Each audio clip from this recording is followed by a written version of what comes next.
I'm ready to go. Please fasten your seatbelt, miss. We're setting off now. You ever been to London, miss? Yes, a long time ago. Long, eh? 5 years? 10 years? Longer than that. Come on, Van. How long? You don't look 100 years old. The hospital is 2 streets away. Oh, by the way, it's been arranged for you to meet Mr. Fogg first, and then he'll show you around the hospital. I don't see why we need to make a big deal out of a simple visit. Couldn't agree more, miss. But as this is an official visit by Mr. Fogg, as a servant of the Crown, you can rightly expect that they're going to have the old place decked out like Christmas. Thank you for taking me there directly. I will go to Mr. Fogg's office after my visit. You can leave without me. I think I'd like to take the underground. The tube? You won't like it, miss. Not the kind of place for a decent young lady. I'll wait here for you, love. I'll do my best not to crack into my flask of whiskey while I wait. Thank you. I'll be back soon.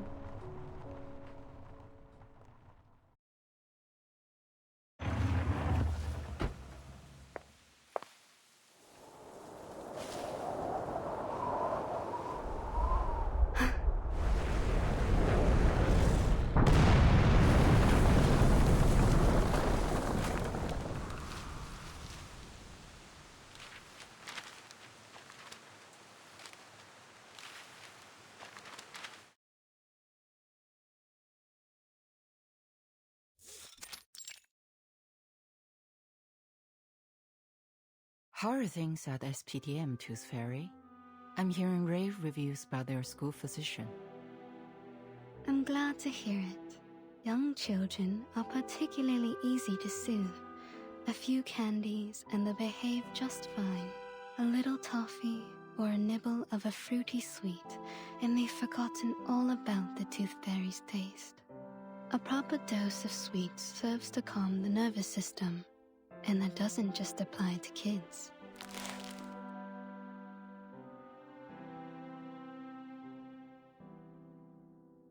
Your work here is undoubtedly busier than mine at SPDM.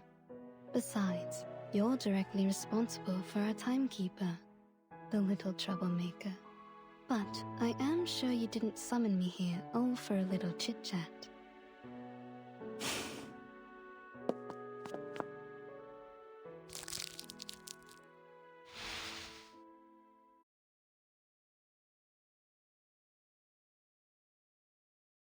The Foundation has now confirmed the correlation between social turmoil and the emergence of the storm. Our branches around the world are now making efforts to collect information on these key social movements. As you may know, there was a strike that has only just ended in London. And there is something I'd like to show you, besides the strike itself. Tuberculosis. Indeed. There appears to be abnormalities concerning air pollution and reported cases of TB. Compared to our records before the storm, TB morbidity rates are extraordinarily high, approaching levels that shouldn't be seen until the Great Smog of 1952. Our Mr. Fogg, the fog walker, has also reported that there is something unusual about the composition of the fog. So, we need an insider with knowledge of the storm to visit London, ideally one with a medical background. I see.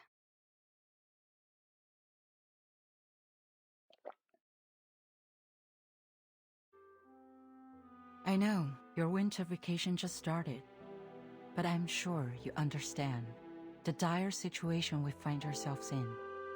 I'll apply for a special allowance for this field mission. What do you say? I'd be happy to go. Perhaps I'll collect some rare teeth from this era. Good luck then. Mr. Fogg will contact you when you arrive. He is our liaison between the Foundation and the British government. He'll take you to the hospital, handling many of these respiratory patients. You will be given full trust to resolve this problem. There is something else. The Uluru coal fire will soon be held in London. It may factor into your investigation. Uluru qualifier?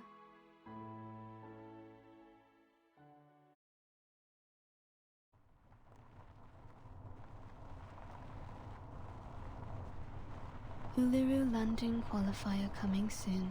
Arcanist Fair in Cross Street. Support your favorite competitors. Winners will represent Great Britain in the Australian finals. Australia? They shipped my uncle off to Australia back in the day. I always figured he got done in by a kangaroo. But if the smoky gets any worse, I think I might chance it. Maybe I'll find him in the outback there. Or at least avenge him.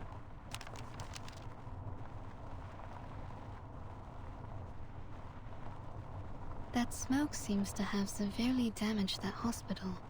But you don't seem concerned. We've seen worse, miss. You wouldn't believe how many houses we lose a year to gas line explosions. Nothing much can shock us Londoners.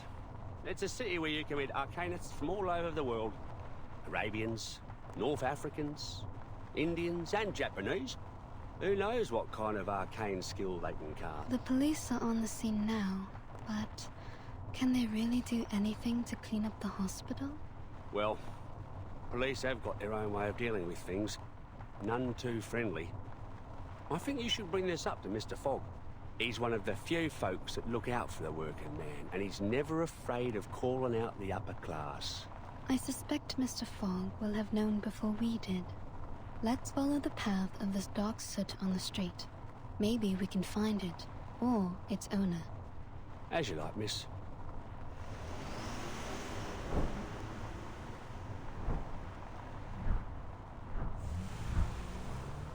Seems it's leading us to the East End. Only thing that comes out of the East End are drunks, tramps, and Jack the Ripper.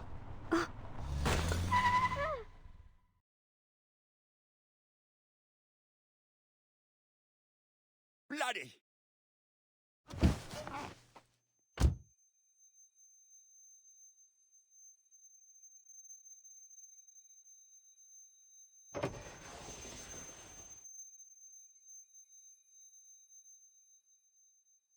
Miss, I swear to high heaven that I have not had a drop of drink today. This is the East End for you. Either you it's someone, or someone it's you. Please, miss, take a look for me. Tell me if I hit anything. I can take it. It appears there's no one in front of the car. No one? I'm up here! Look up there, miss!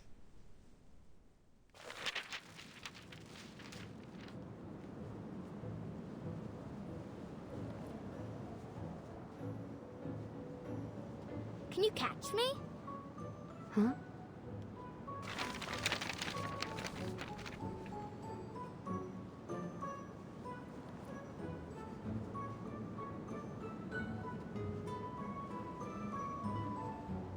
She's being lifted up on the wind. Is this her arcane skill? If so, she's amazing for her age.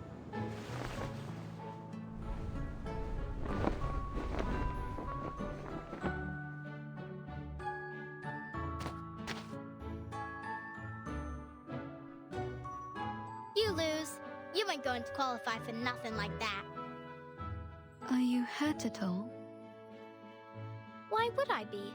It's not even as high up as a canary nest. It's no sweat with the help of little wind. But the Sutakiki was hurt. The car hit his waist. Is this Sutakiki your friend? Yes, but he ran away. He's probably angry. I bet he's still around. He don't forgive easy.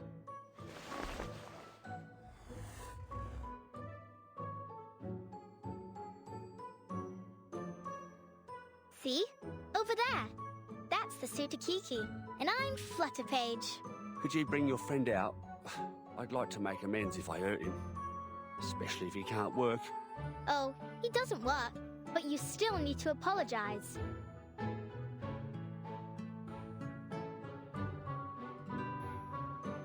Come on out, Sutakiki. This bloke here wants to apologize to you.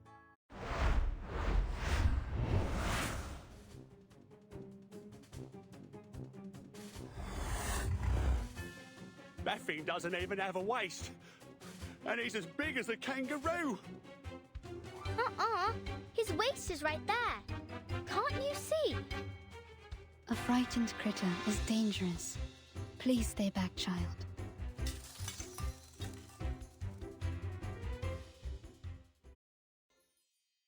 Bollocks, bollocks! Turn over already, you stupid car!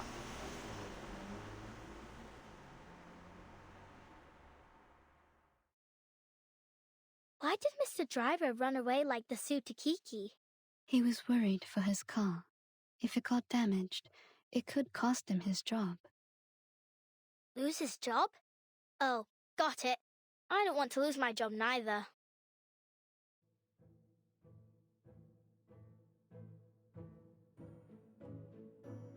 He has a car, so I wager he makes more than 6 pence a week.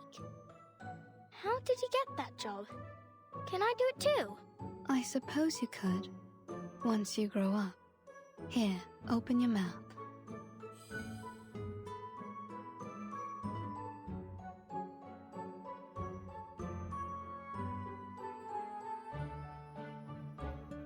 What's this? You were hurt. It's a kind of ointment. It will numb the pain if you ingest it, or reduce the inflammation if you rub it on your wound. Was I hurt? I feel a little pain. But what do you mean by inflammation? Does that mean I'll catch on fire? Take it, and you will feel much better. Doctor's orders, kid.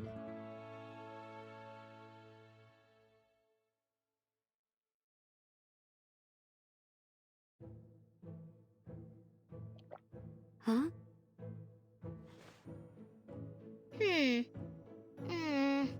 It's a bit sour, like a moldy raspberry, but still sweet. Why aren't other pills as sweet as yours? I see. So you're a witch doctor, aren't ya? I can tell from your metal mask, teeth necklace, and the golden fairies in your jar. That is a reasonable assumption. So you're here for the Uluru Fair then?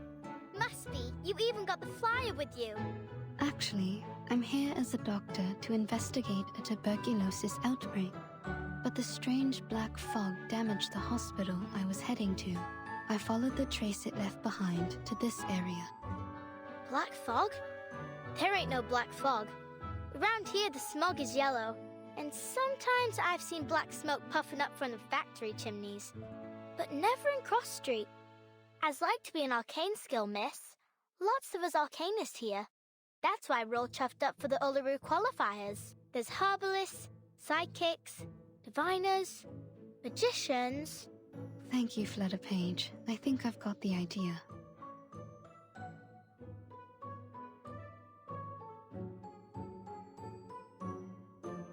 Great! Then I'll show you around. You'll like it here.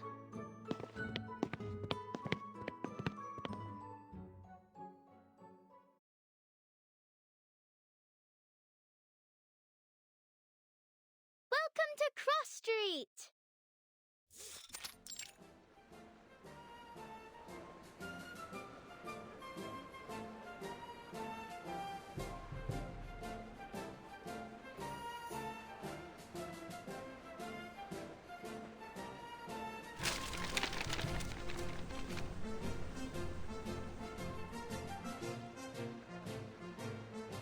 Stop littering, you grimy little bug.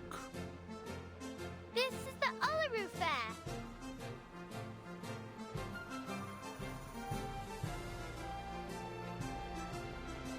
The trace of the black fog seems to have disappeared into a large gathering of arcanists. A wise choice. A choice, I'm already assuming, that has a certain level of intelligence.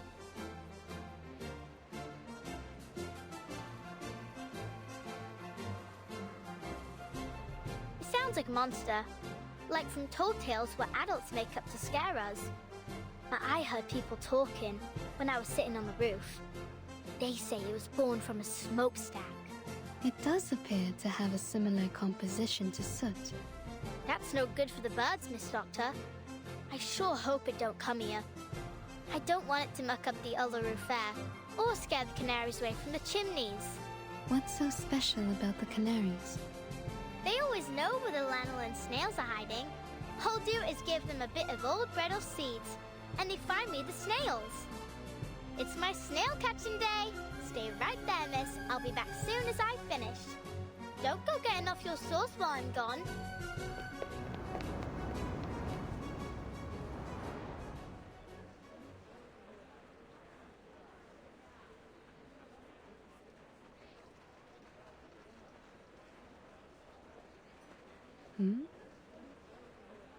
This is an Arcanist Fair Booth application form.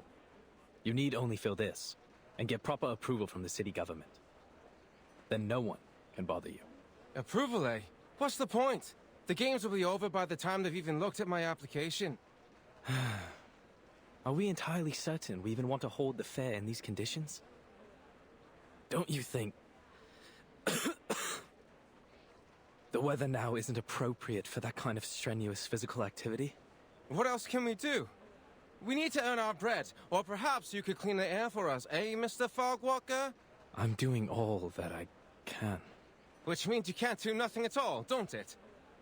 Yeah, we're coughing. But what we make in a day at the fair here is more than an entire week anywhere else. Not like we have royal allowances to rely on, unlike you. Enough of it already. Now, would you mind moving aside for the little lady behind you? She's been waiting a while. Oh, I do apologize, miss. Miss Tooth Fairy.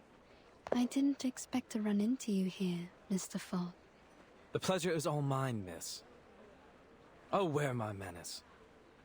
Welcome to London.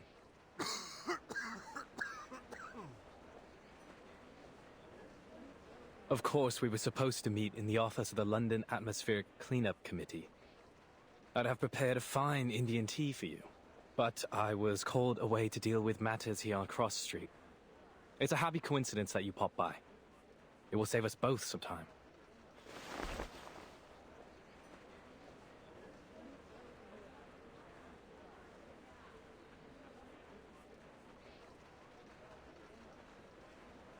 Something the matter?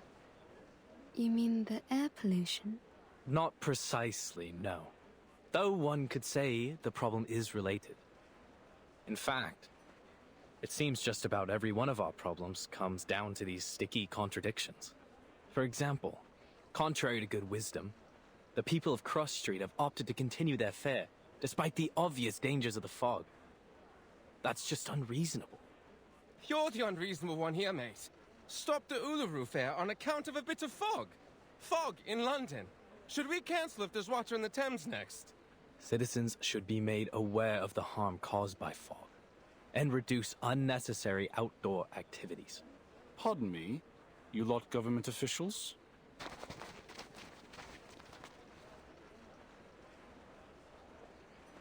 You saying we aren't allowed to celebrate the Uluru qualifiers? So what are you expecting us to do? Just watch the games and then pop off home? It's not like there are many events left for us Arcanists to celebrate in our own country. Sir, you seem to have quite a severe cough. Oh, it's not so bad. Just a little curse is all. Doesn't matter none. A good Arcanist healer can cure me. That's exactly what I've been talking about. A curse? Good lord, man. You have a disease called tuberculosis. You need a proper doctor, not a healer. Maybe this is just how citizens in Cross Street best comprehend the disease. In the Arcanist way. It's not a matter of Arcanists or humans. Tuberculosis is caused by the presence of bacterium in the air. It can't be cured through ritualistic purification or exorcism. You just don't get it, do you? It's not like that. If this tuber what have you is the reason, then why does my chest burn like hell? I've never heard of no bacteria what could do that. You feel like your chest is burning? Like swallowing a flaming coal it is. It all started this month. Never felt anything like this before. Like I said, there's no disease. This has to be the Fog Hag's curse. She's the one who summoned this damnable black fog.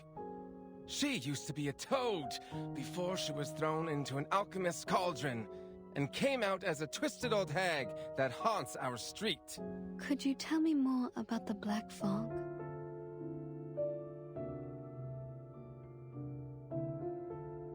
Shh! Don't say anything about it. It'll bring bad luck.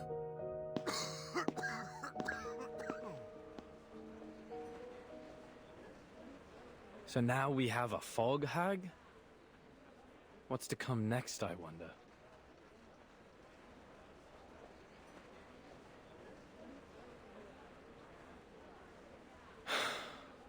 Sometimes, despite being an arcanist myself, it's hard to understand my own people. But that's what they think around here. My colleague is presently out investigating this curse they mention. But, to say nothing of his intrepid skills as a ranger, I doubt he'll produce any evidence of this so-called hag. In fact, he...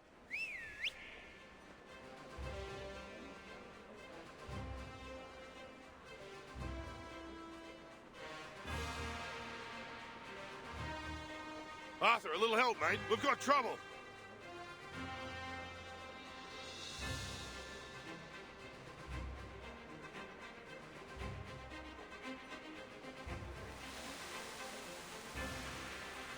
So, here it is.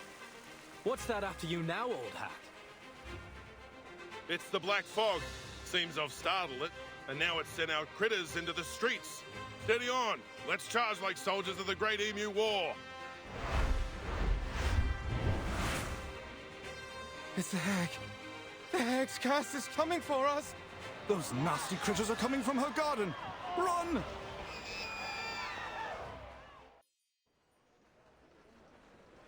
May I say, it was an honor to serve as your bodyguard, miss.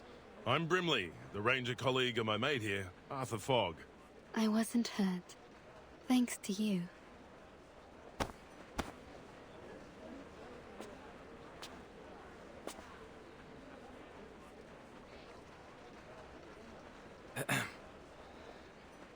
Thank you, Miss Tooth Fairy, for telling us what happened at the hospital.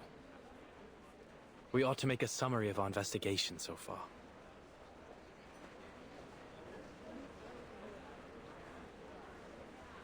We've encountered 3 oddities thus far today. This mysterious black fog, the unusual burning chest symptom, and...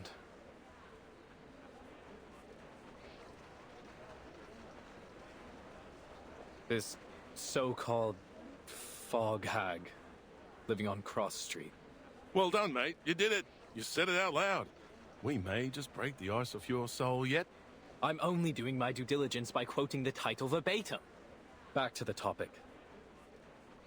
Combining these clues together, we should assume a causal connection. The hag releases black fog, giving Londoners this variant of TB with the burning chest symptom. When did you move into 221B Baker Street, mate?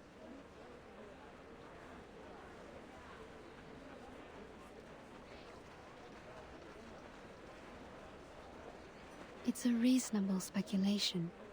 If so, then the first thing is to determine if such a lady lives here on Cross Street.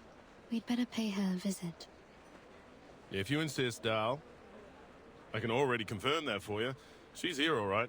Down at the house of the mangy front garden at the south end. Very well. But might I suggest we don't all go in a rush to pay her a visit?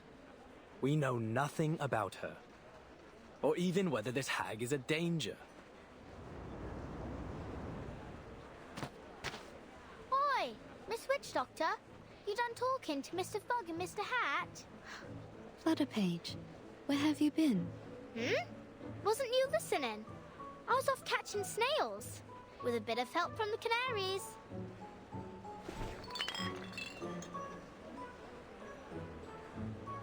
Good on you, little tacker.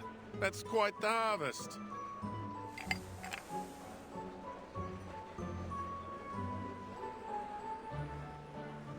Shall we then, Miss Witch Doctor?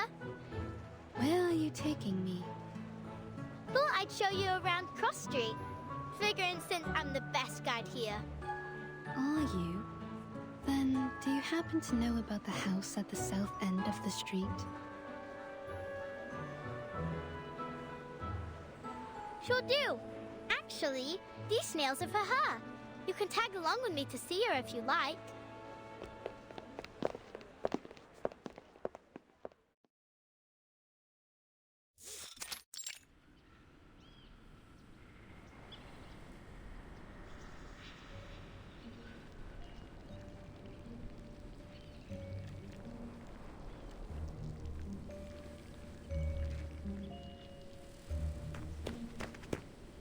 This right here, miss, is the Fog Lady's house.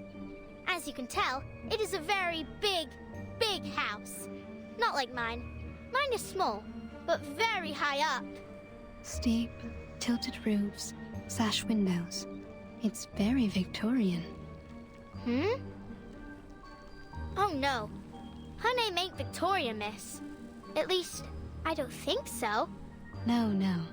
I mean, Victorian architecture is a kind of style of house. I'm saying this house must have a long history. Oh. Too right about that, miss. It's been here for ages. Come along then, I'll take you in.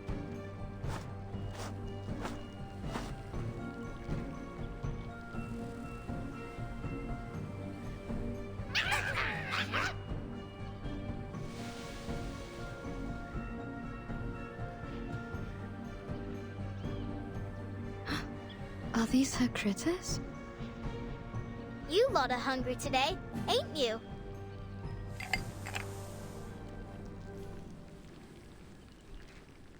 They ain't for you. They're for the lady of the house. Now please let me and Miss Witch Doctor through.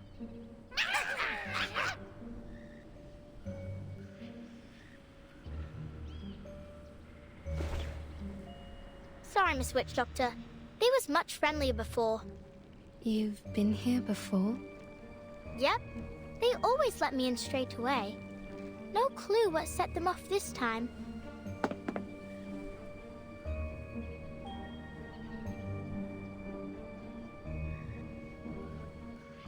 I don't rightly know what to do. I try calling her, but it won't do much good. Even if she heard me, she won't come out. You're saying she never leaves her house? Not that I ever seen. Do other people visit her?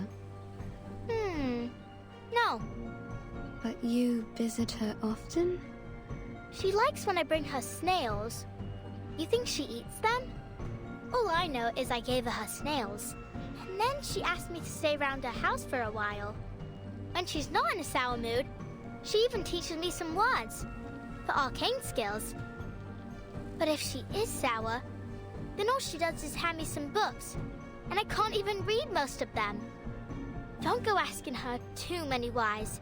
If you do, she says, "Get out!" And you got to go. So far, the longest I stayed was a whole afternoon. I see.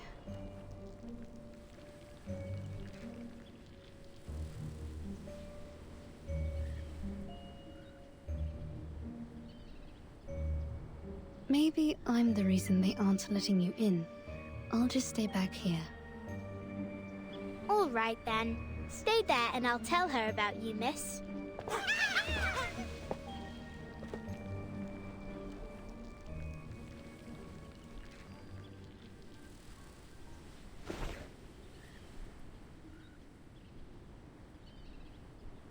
Miss? Do you hear me? Wakey, wakey!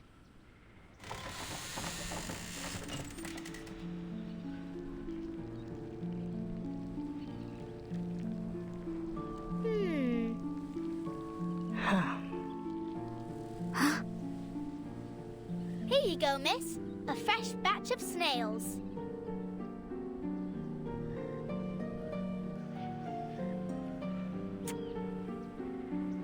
Who is this? Well, I don't know her name, but she's a witch doctor. She came here in a car with a flyer of the Uluru qualifiers, so I think she's here for the Uluru... Oh, I forgot that you don't like the word. Hello, miss. I'm here investigating the source of the black fog. You can call me Tooth Fairy. Go away. But why? I ain't asked too many whys, miss, did I? That was only my first one today. Oh. So I can't come in at all? You promised you'd help me practice my arcane skill. Then you better not let me catch you saying Uluru ever again.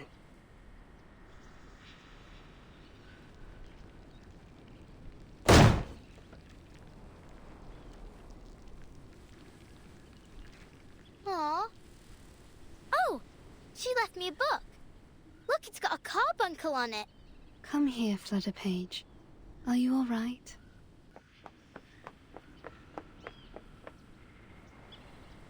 I thought I could play at her house today.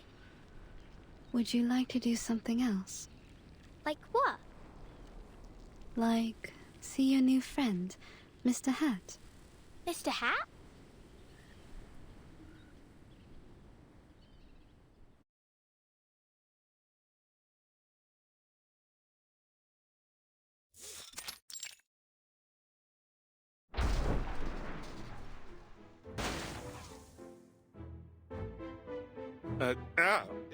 Miss Flutterpage, I'll ask you to not wear me on your head. I know I can fly, but that doesn't mean you can treat me like a kite. Besides, I'm due to begin my patrol. I need to...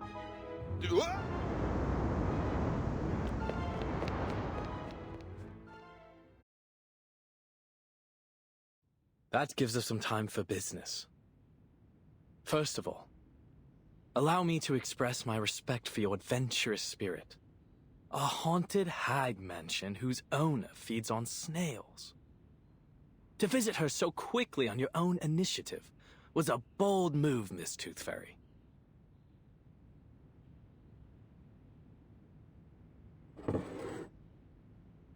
Here's your tea. No sugar, just as you asked.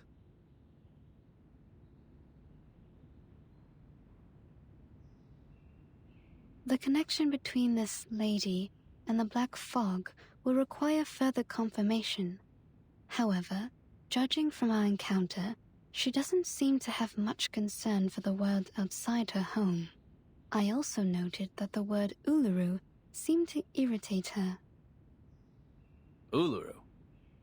As in the Uluru Games? Not a fan, I take it. It's certainly odd for an arcanist to have a negative impression of the games. Though not unprecedented. Which reminds me of this letter.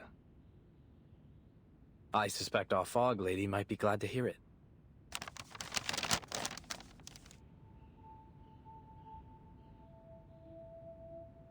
Letter from the St. Pavlov Foundation Uluru Games Organising Committee to the Uluru London Qualifiers Organising Committee. Copied to the Office of the London Atmospheric Cleanup Committee. Due to the rapid deterioration of air quality in London and the presence of an unidentified arcane-related tuberculosis outbreak, we regretfully have decided that the Uluru London qualifiers will be cancelled until further notice, to protect the health of competitors and spectators. Competitors still wishing to participate are encouraged to register for the qualifiers in Paris or other cities.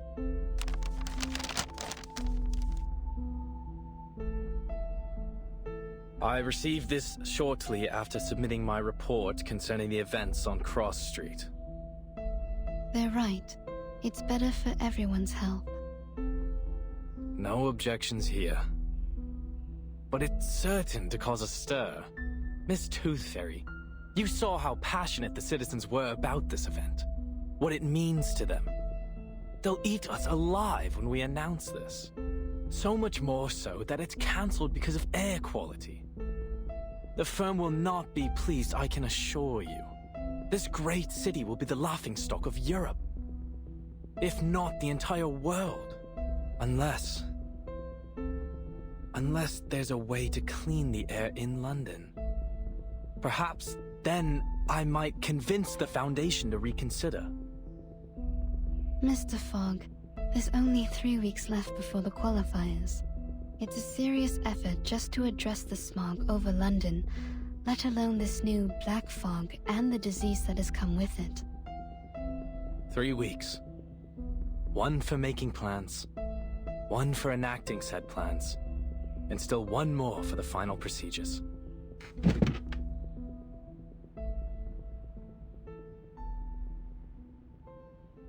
What are you doing now, Mr. Fogg? Thinking, Miss Tooth Fairy, is how I make the plans.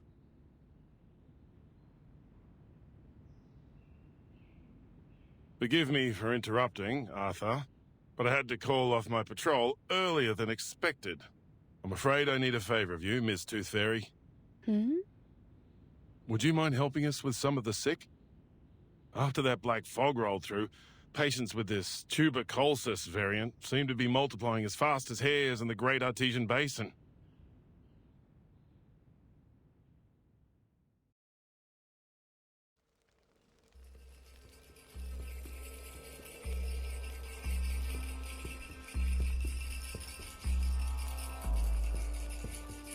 Through misty woods, on paths concealed by haze, he thrice died and thrice was born in ancient days. Guide me rightly, that I may not stray.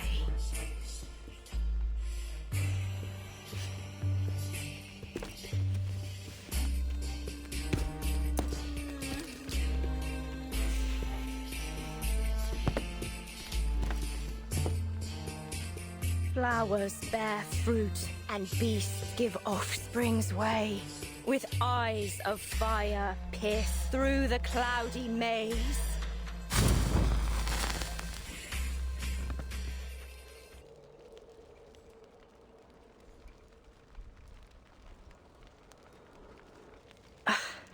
Failed again.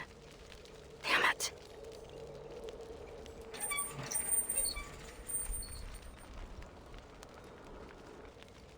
I won't get anywhere so long as I can't move right.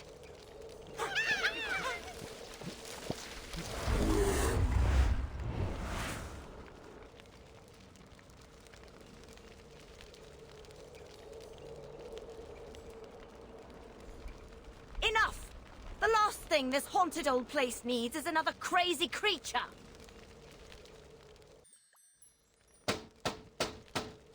Miss Willow! I swear to God.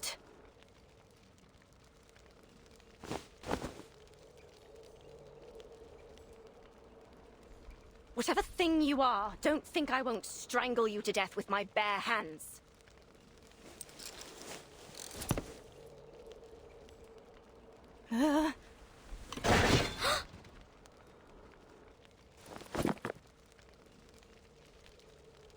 Bloody.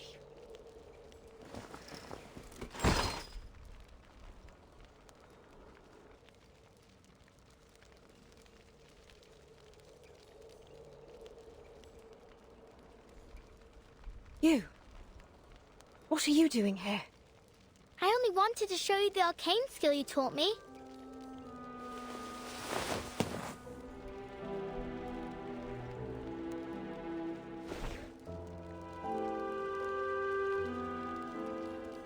But you are in a bad mood, aren't you? What happened? I promised I didn't call you Miss Willow in front of others. You said I can call you Miss Willow when it's just you and me, right? And you actually listened? First time for everything, eh? But it's not about what you call me. Then what is it?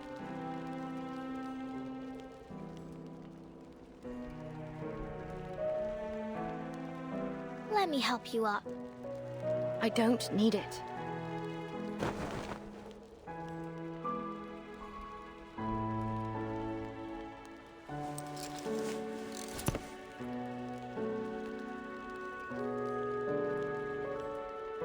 So then if you value my words so highly, what about the time I told you I don't need a knocker-upper? I remember. You told me there's no sense waking me up for anything. I don't have any work to go to. But I'm not here to wake you up, am I? I already did that for the whole street hours ago. Oh, have you now? Then maybe you can buzz off and bother someone else. I didn't give my permission to let annoying little flies in my house. I'm in the middle of something important, so leave me be.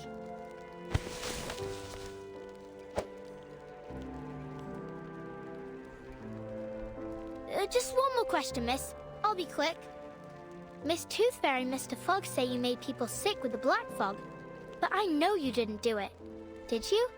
You never told me you can summon black fog. Done with all that nonsense, are you? If that's all you knocked on my window for? But if you didn't, I can tell them the truth. Or you could even help them find the black fog. You're the best witch I know. Their problem is no concern of mine. Oh. But I did hear something. I was thinking maybe you'd like to hear it too. Letter from St. Pavlov Foundation. Due to... what? Deterion air quality? And arcane tubal-keeled kiss? They said the Uluru qualifiers are cancelled. Stop. Do you understand at all what you're saying? No, but... Go away. Aww. I said get out!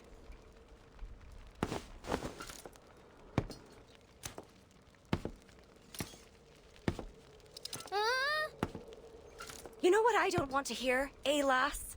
Your voice.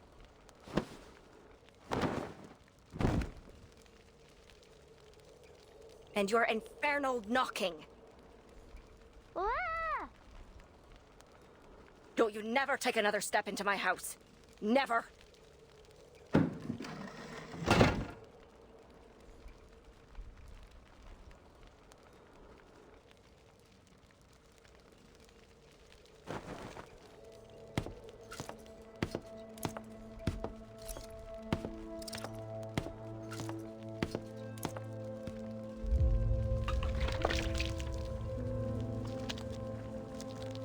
Just a wee bit left.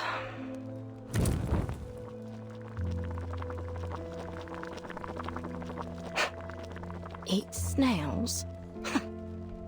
Let them think what they will. I don't care. A fog hag. A toad monster. A failed work of an ancient alchemist. Yes, of course, Charlotte O'Hagan. You're nothing but an ugly, evil, terrifying fog hag living in a haunted house. You deserve every bit of it.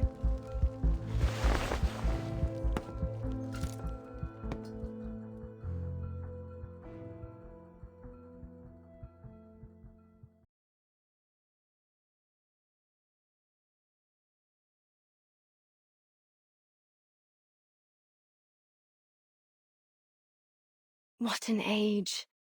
At last, witches no longer need worry about being captured in their sleep, pierced on a stake, or burnt alive. Our next competitor is our witch from Ireland, a once-in-a-generation talent. The ancient rituals are different now. We dance, communicating with spirits like a joyful game. The Uluru Games! Or a graceful competition. And the winner for the floor ritual is... A desirable.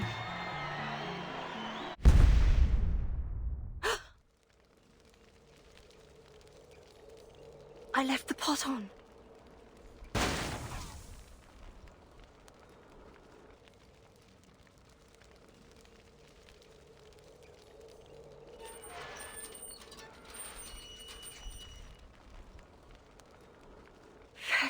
Back and back.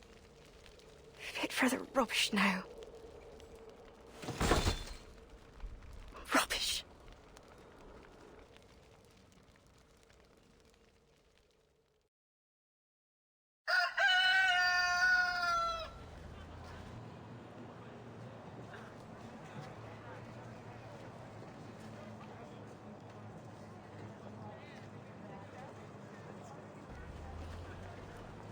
Good morning, sir, madam. This here's your wake-up call. Rise and shine, wakey time.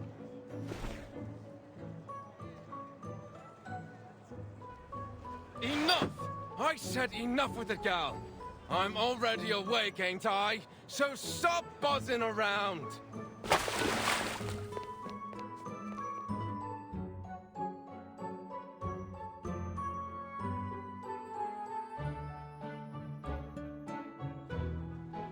Wakey, wakey! Morning's here! Mrs. Wilson, you awake? You can't be late again, or old Mr. Pig Eyes will be on you with his belt.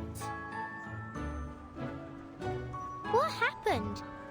Didn't she hear me?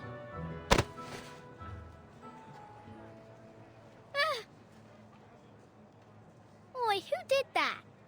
Shut up already, Liberty. Didn't you know Mrs. Wilson was sick?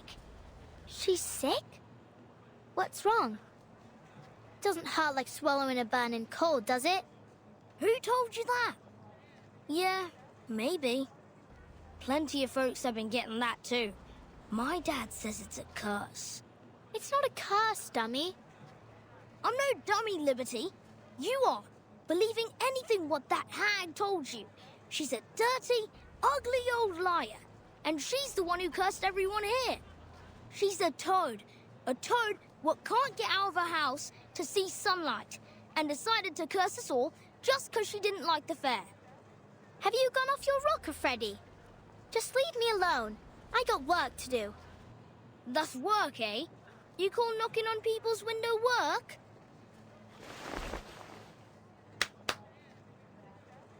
I climb up in the steam turbines to tighten up the screws, and I clean them chimneys from the inside. Think you can do that, eh? But I don't want to tighten screws or climb up chimneys. I don't like the smells. Oh, so you like the smell of this black fog, do you? All thanks to your wicked hag friend. Go away.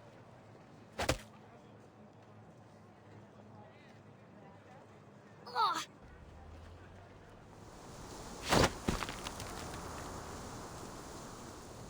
Huh?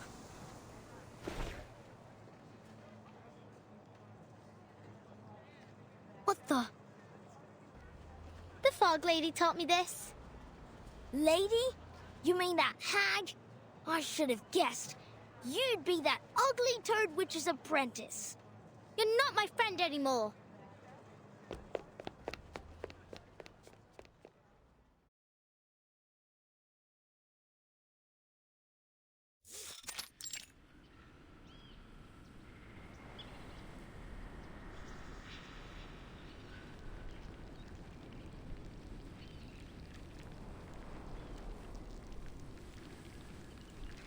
It's not snail delivery day, but after she threw me out of the house last time, maybe I'll go apologize. Maybe then I can learn some more tricks from her, or at least read her books.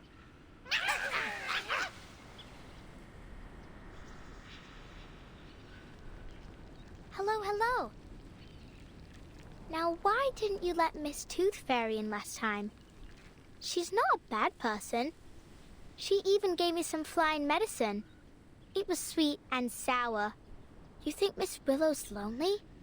She needs new friends, and maybe some flying medicine too.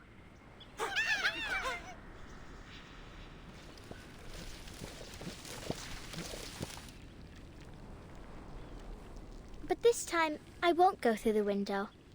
Not that I get why she was so mad. Was it that I stopped her from eating breakfast, maybe?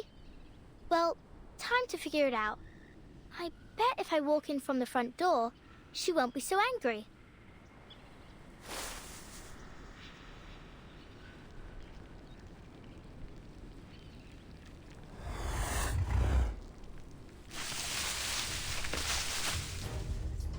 What's wrong?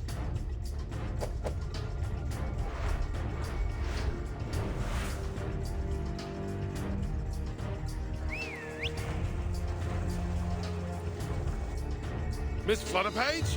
What in the blazes are you doing here? Good Lord, I hope you didn't get hurt. Mr. Hat!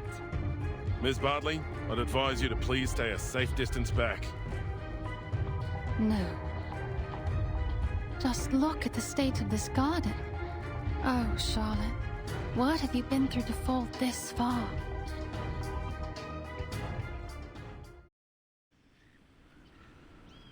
Thank goodness, you're in one piece. I don't get it. They ain't never bit me before. Well, you must always stay alert when you encounter critters, even in a familiar place. That's some genuine ranger's advice. A ranger? Are you really a ranger? Can you be a ranger without a real horse? Will I get a hat like you if I get to be a ranger?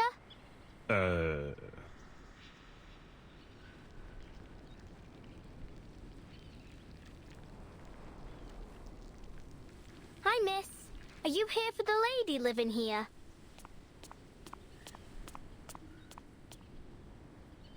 Miss, you look a lot like Miss Willow, the fog lady.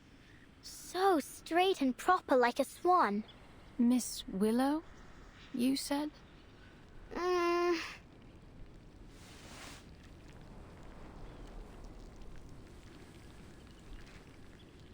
Yes, Miss Willow. Did she say you were allowed to call her that too, miss? Allowed?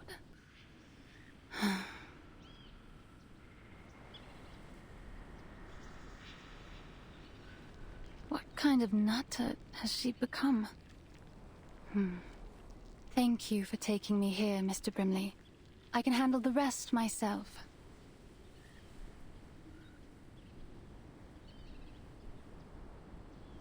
You're welcome. Let's go, shall we? Hey, little tacker? It's not safe to leave you here. I'll escort you to the hospital. This Tooth Fairy needs your help. All right.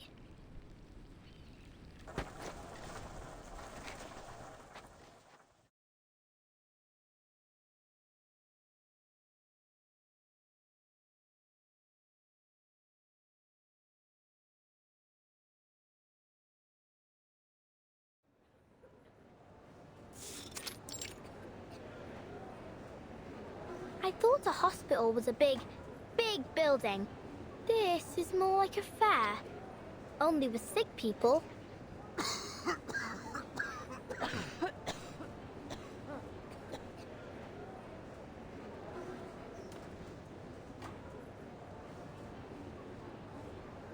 Well, you're right there, mate.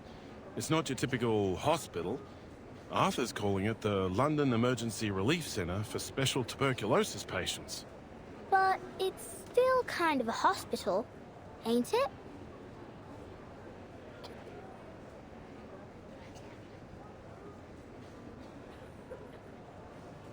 Who's that swan lady? She's not from Cross Street. How did she know Miss Fog Lady? Swan? I suppose you mean Miss Caroline Bartley. We're hoping she'll be our lifesaver.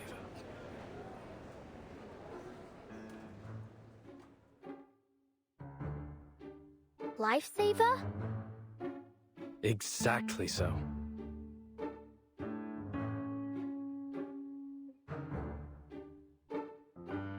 See, my hat friend.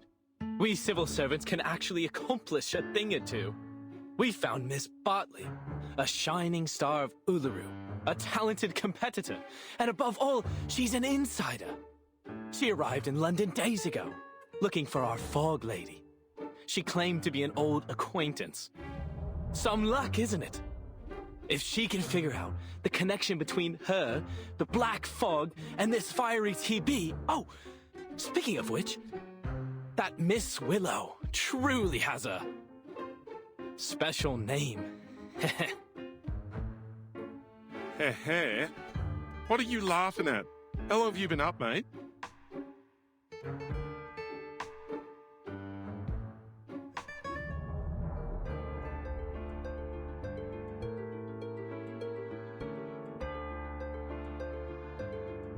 Sleep? Who needs to sleep at a time like this? I'm more than energetic. I'm a veritable locomotive. Better than ever. Arthur, you need to get some shut-eye, mate. Is that what you think? That I'll just go back home for a little rest now? Now of all times? Dead wrong, mate. We've got rounds to make at the London Emergency Relief Centre for special tuberculosis patients. Come with me, my chapeau chap. We've got a city to save.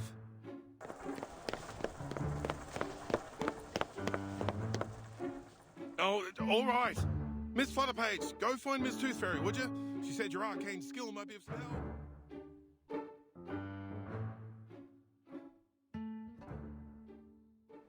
My arcane skill?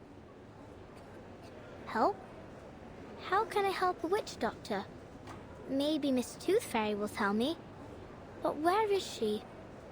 So many people here. I can hardly tell them from one another. Oh, but she has got those golden fairies with her.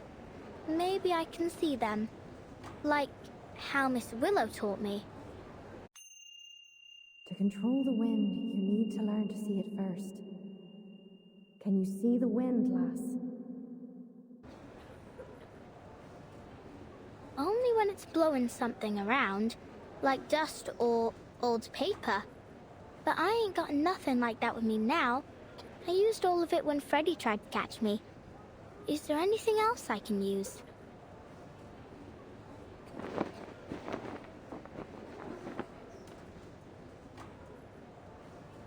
Oh, I see it.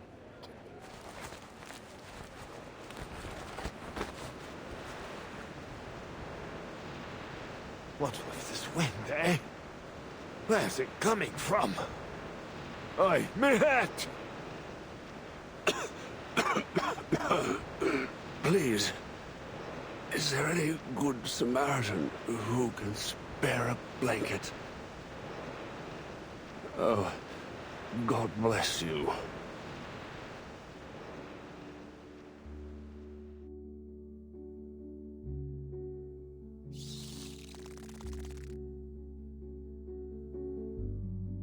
Miss Tooth Fairy!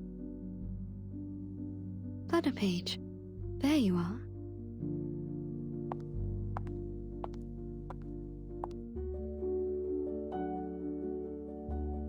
What's wrong? We've got to find a way to clear up the sky.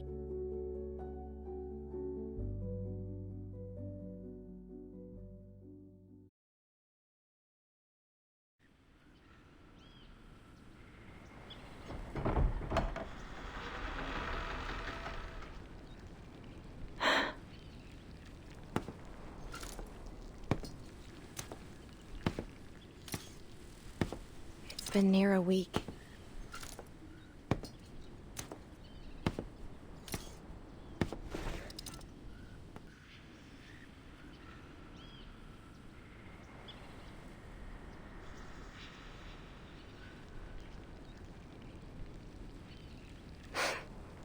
This is how the world works. I should have known. I'm always too naive.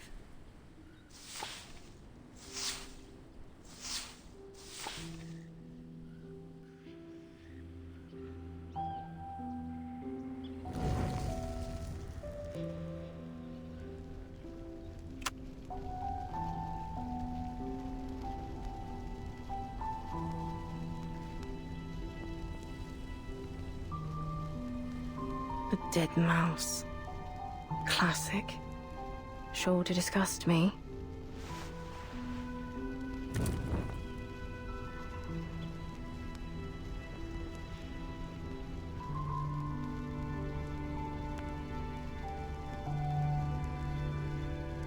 And rotten apples and eggs from that boring old codger. I suppose he's down to his last teeth now. Soon enough, the only thing he'll be eating is porridge. Bit of comfort in knowing he hates porridge.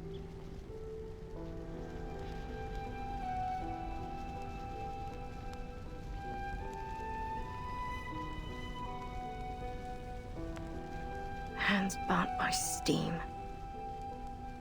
It's a curse. Bumping into ghosts during the Samhain. Curse. Lost everything betting on the ponies. Each and every misfortune must surely be Willow's curse.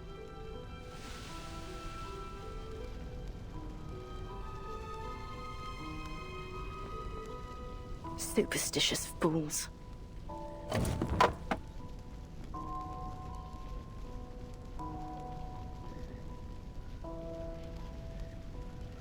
Shysters.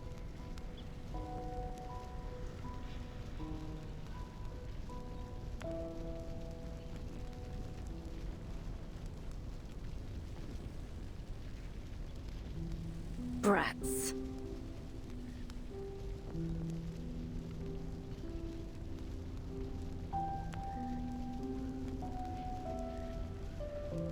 Oh, well now these are new, aren't they? Blood-stained rags. Wonderful. Sooner or later they'll all cough their lungs out.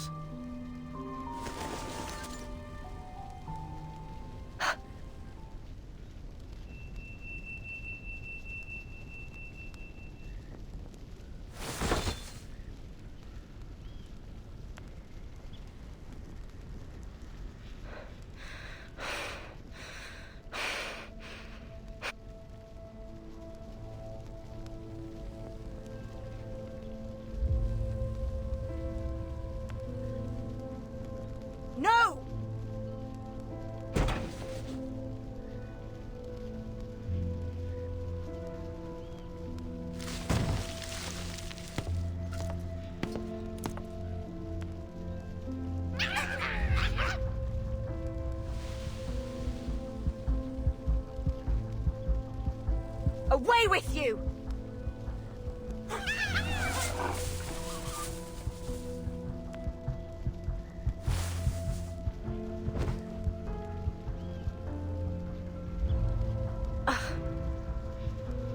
Horrible.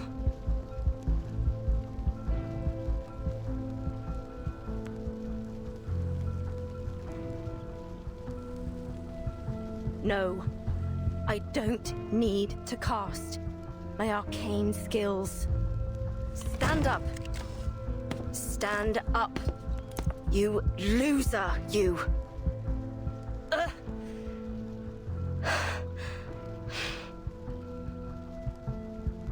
I need machine lubricant. I suppose I need to buy some.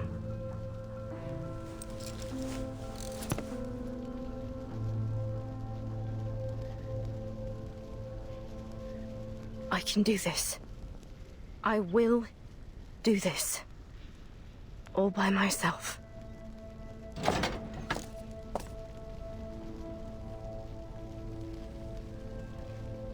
Nothing to it. Let's go.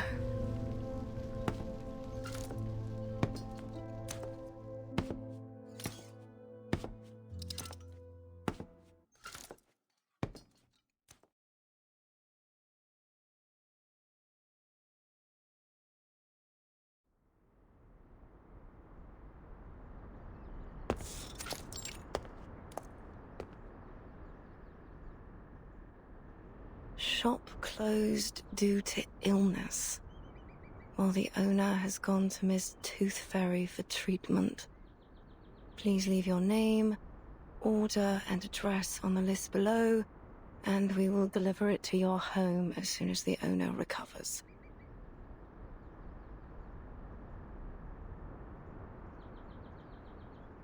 Tooth Fairy. All right. Then I can find the owner if I go to this Tooth Fairy.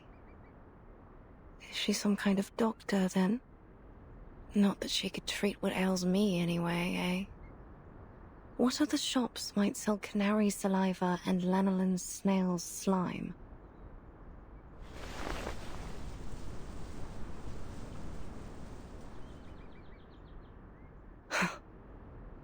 All this time I could have done this. If only I hadn't relied on others for so long. There must be another store for arcane supplies. But...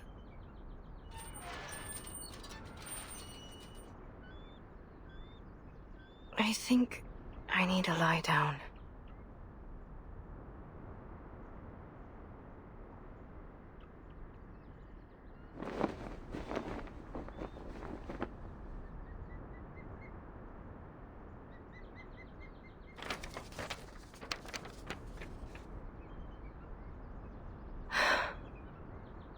Sports fanatics, black fog, strange tuberculosis. All these things have nothing to do with me. All I need are my ingredients, nothing more.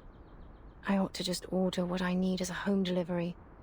Ask them to leave the package at the entrance of the garden once a week. As for the fees, I'll just have to sell all me old medals. That'll be enough to support me until I become a proper hag. Then I can never leave my house till the day I die.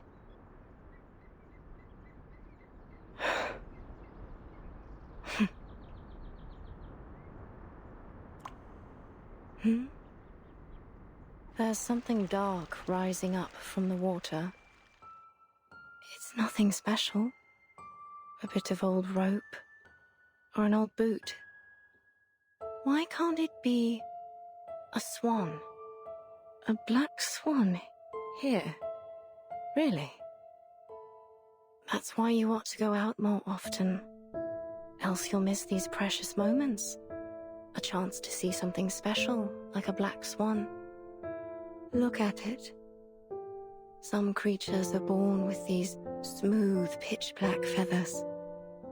But it's only under the sunlight that you can see their iridescent shine. That's when all the other animals can only look on and feel themselves inferior. they can never stand out from the crowd in the same way. Your silence is an answer. I know it, just as I know every time you lash out and curse, you're cursing your own failure. Walk closer, Charlotte. Why don't we take a better look at it? Look at its gracefully long neck, those magnificent wings, and how it glides across the water. All swans are beautiful, but only the black feathers make it truly stand out. It brings back some memories, don't it? The feeling of being one with the swans and the flow of each step of our dance. We were so close to perfection. All we needed was for you to spread your wings and fly. Fly to Paris, Cairo, Istanbul, and eventually to the Uluru Rock. Then it comes to me, and I can hold it in my arms, lift it above my head. This perfect, shining golden medal, standing on the Uluru Rock.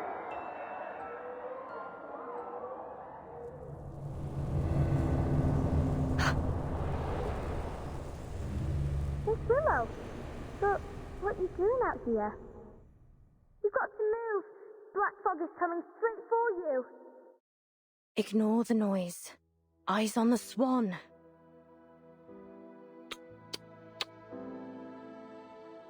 It's only a tacky white swan, covered in soot.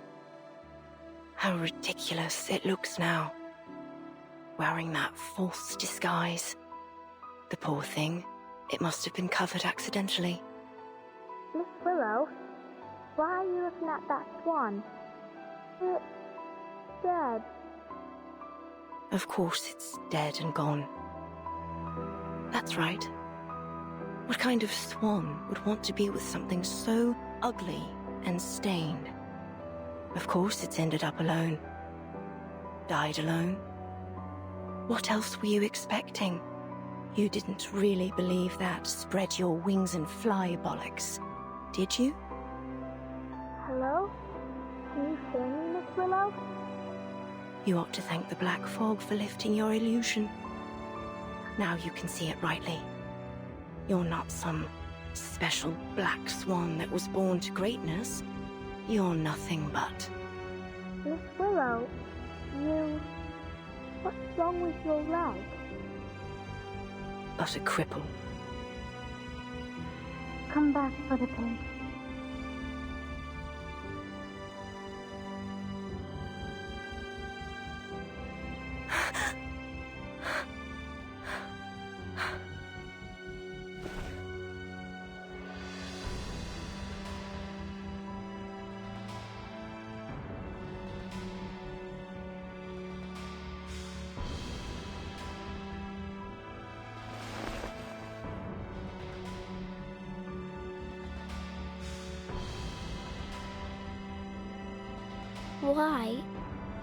Why didn't you tell me about your...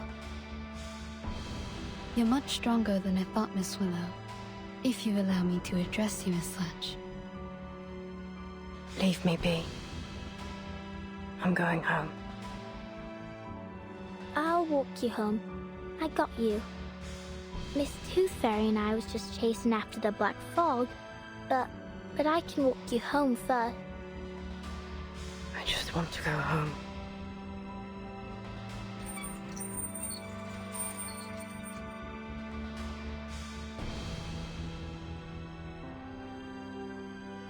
I'll go with you.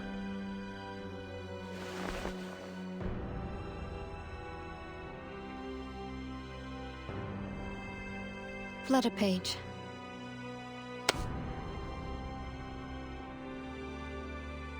Huh?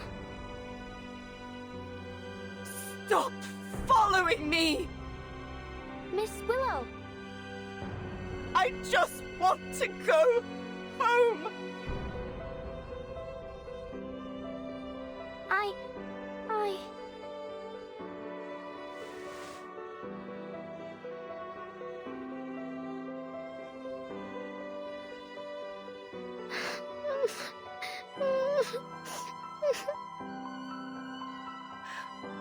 don't want you to follow me.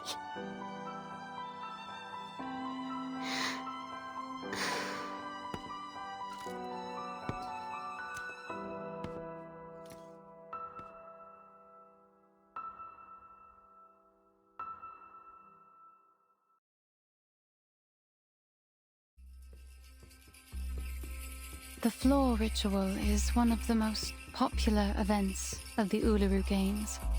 It has a bewitching style that generates a resonance between the dancer and audience. Charlotte was a genius. She was born for it.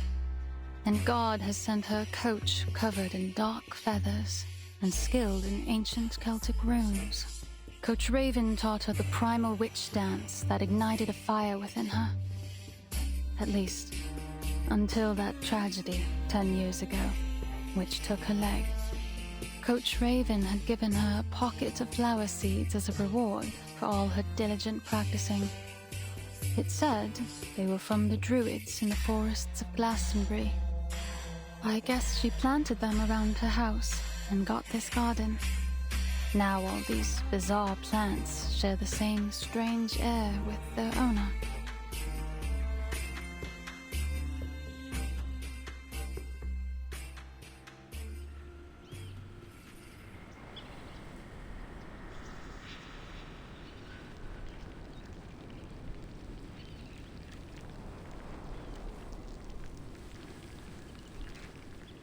Thank you again for having me over. That's all I have to say about Charlotte.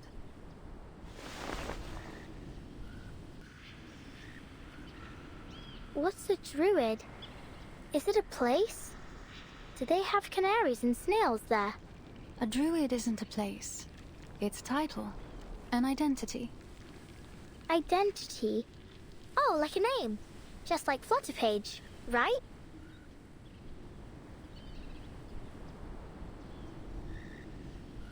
Thank you for your cooperation, Miss Bartley. I'm sorry to be taking you away from your practice. Yes, you should be. I don't much enjoy being bothered by stuffed-up bureaucrats.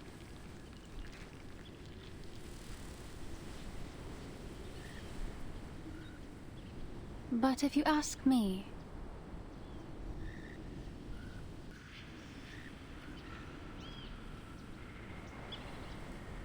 I will tell you that it isn't Charlotte that's summoning the Black Fog.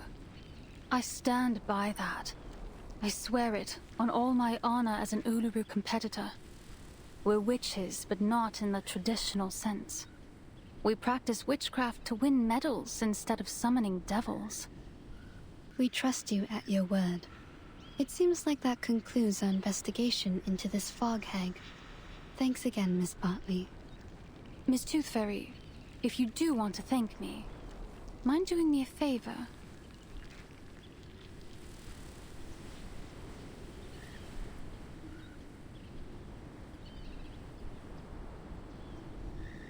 Please do something.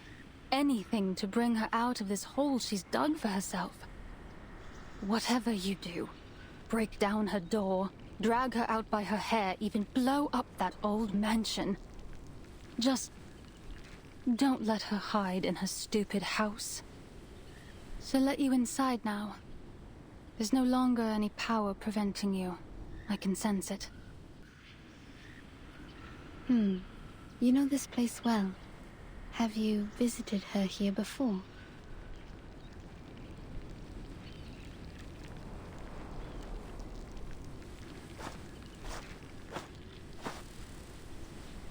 I think Miss Bartley wants to come in with us. Maybe so, but she's made her choice. She doesn't want to join us inside.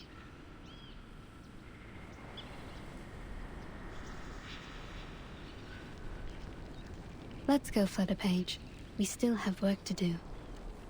Whatever you say, Miss Witch Doctor.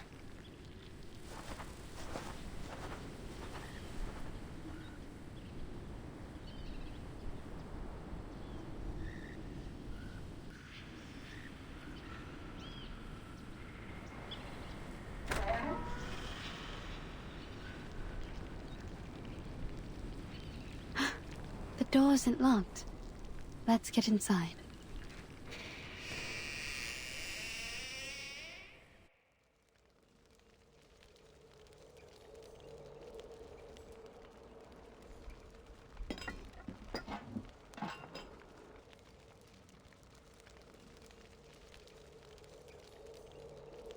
Sorry to interrupt.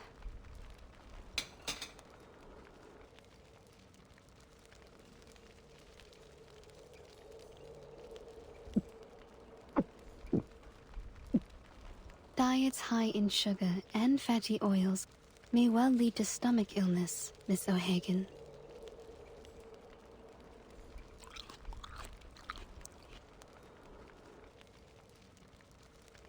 I choose the name Tooth Fairy instead of my real name, Campbell. But did you choose to let people call you Willow? Or do you prefer the name Charlotte O'Hagan? That is the name of an excellent Uluru floor ritualist.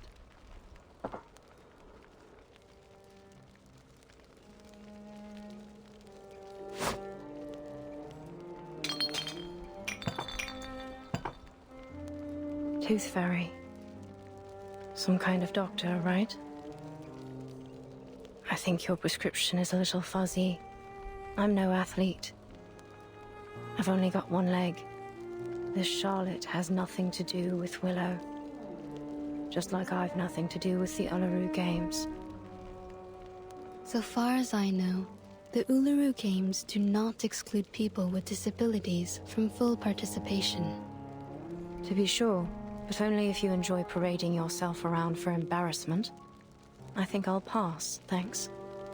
No one should feel embarrassed by competing, least of all the competitors challenging themselves. That is the point of the Uluru spirit.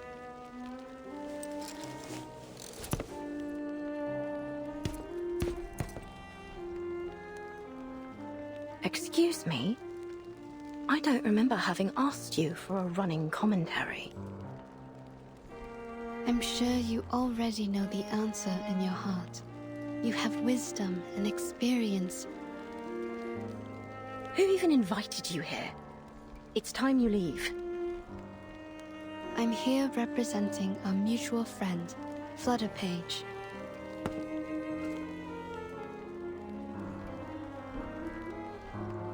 What for? I understand that usually the only one welcome inside is Flutterpage, but I'm here to apologize on her behalf. Apologize?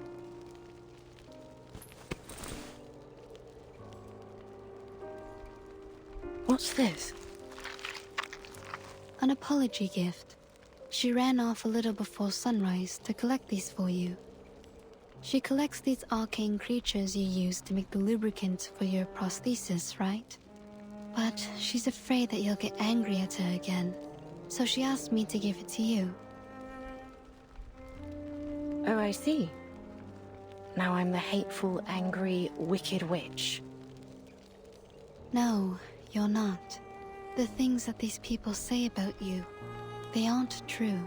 As I mentioned, Flutterpage wanted to apologize because, quote, she didn't want to break your heart.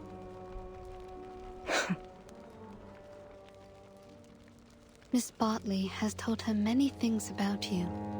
She never knew you're such an outstanding competitor. Caroline?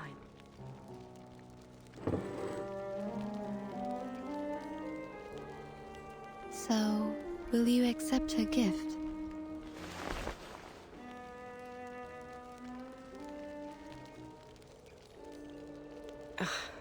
Nosy little brat.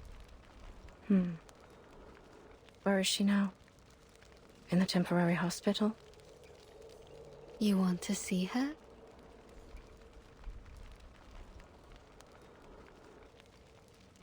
Don't push me!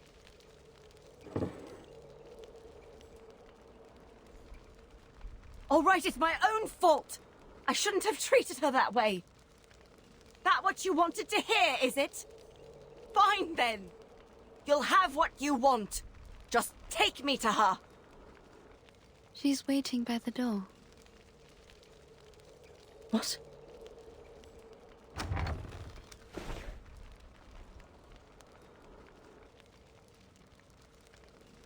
Miss Willow.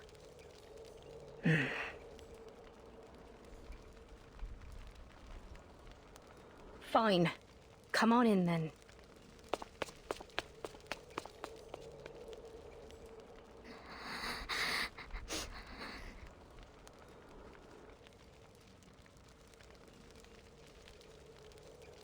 Stop your crying. Listen, I shouldn't have treated you so wickedly the last time. And the time before that.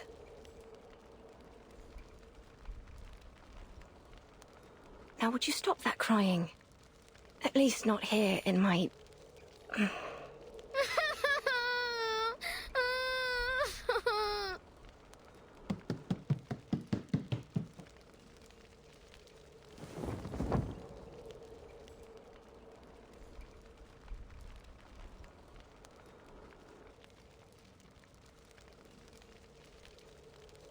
Oi.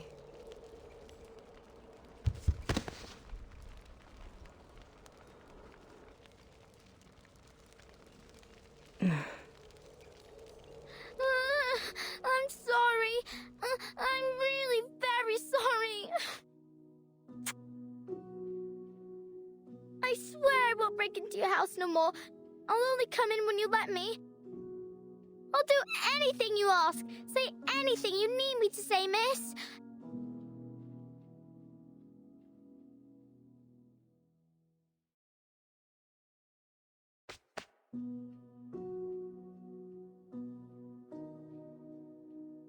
So, could I still come around again sometime?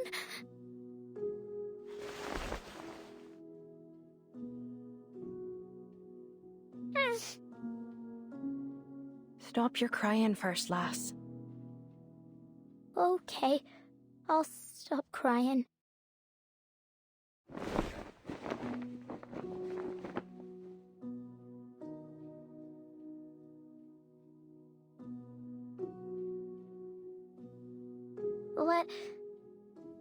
Can I help you?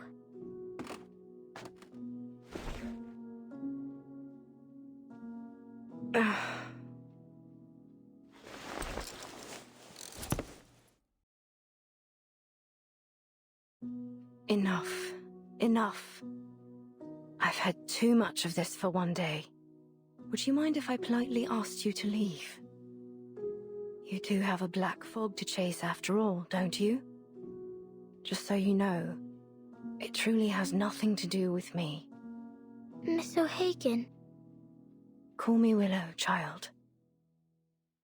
What else do you want to say? Would you let the food stay in your tummy for a bit longer? Eat a little more. I don't want you to be so skinny.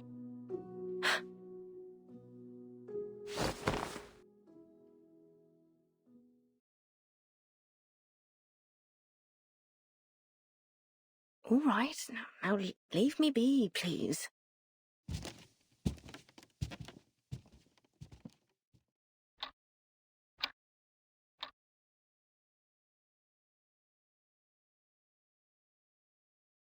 Arthur, mate, do you know what you're doing?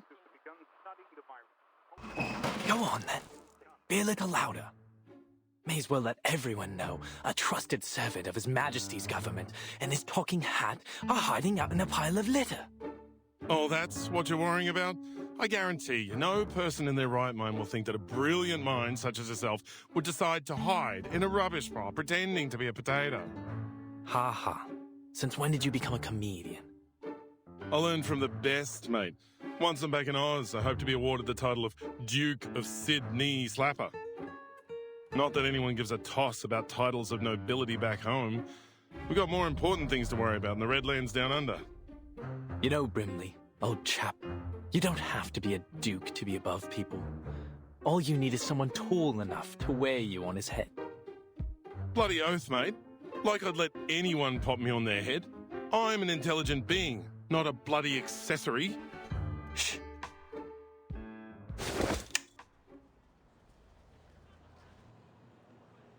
Look at that sailor over there. See the ropes in his hand? That right there is presently the most valuable material in all of London to me. Right, a bit of rope. And what about it, mate? It's essential that I have it for my invention. We'll just wait for him to throw the ropes into the pile here, and then we'll be off. Just as simple as that. Come closer. Closer. Ready now. He's nearly here. It's no longer useful to you, son. Just throw it down.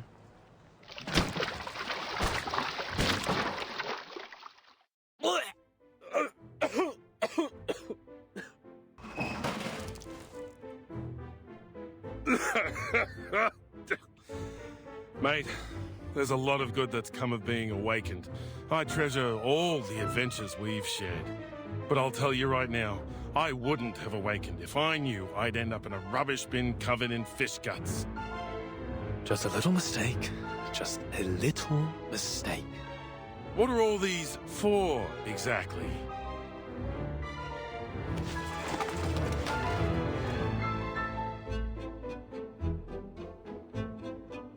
These are my collections so far.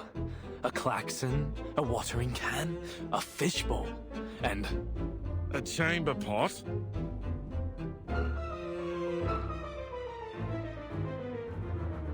You've gone full bonkers, mate. You're the fog walker. Aren't you ashamed of hiding in rubbish, stealing old junk? It's not junk, old chap.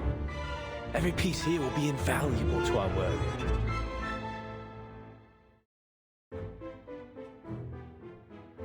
Each one is a necessary component for my invention. Your invention? For... Ahoy, sailor! You over there, please wait!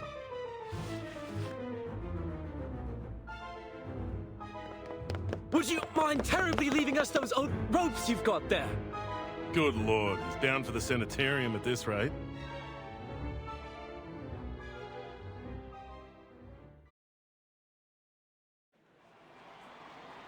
Move along, no pushing. Everyone will have their chance to vote for their favourite competitor. Oi, Sweeney, you only pushed me out of the queue. Good bloody job, mate. I'm voting for number 007, Molson. Molson? The first timer? Not all your life, mate. I'm down for 005 Bartley. She's the top seed.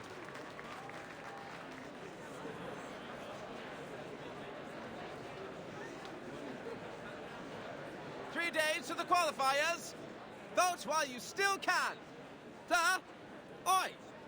You over there with the black brolly. Come on over and vote for the winner. Oi, mister, stop your pushing. Oh, I'm terribly sorry. Sorry, mate, we're on patrol. Sir, we have a situation over there. Let's follow them. Now introducing the competitors for the Uluru London qualifiers. Bartley! Bartley! Bartley! Oi! Who pushed me? Ouch! Mind your step, will ya? Me? Was you that pushed me, weren't it? You should be the one minding your own feet. Arthur, I think we're only making things worse trying to move through this crowd. Looks like we found our troublemakers. What do we do? Keep up with them and bring him in. Yes, sir.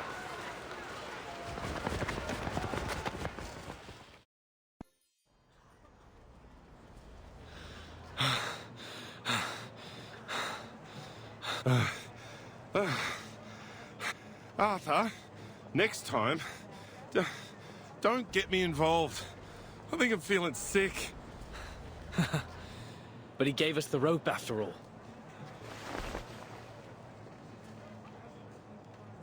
Stop right there! Seems you two rough sleepers are wanted in connection with a fight breaking out on Cross Street. I'll ask you to come quietly and cooperate. Mate, say something. Wonderful. Now I have everything I need for my experiment. The properties of this sea-worn rope should be able to conduct the large particles into the purification vessels. Mate, shut your gob for a minute and listen. Yes, perfection. But how to measure and screen the size of the particles? We will need more sophisticated equipment. Huh? Why am I being handcuffed? Because you're being placed under arrest, sir.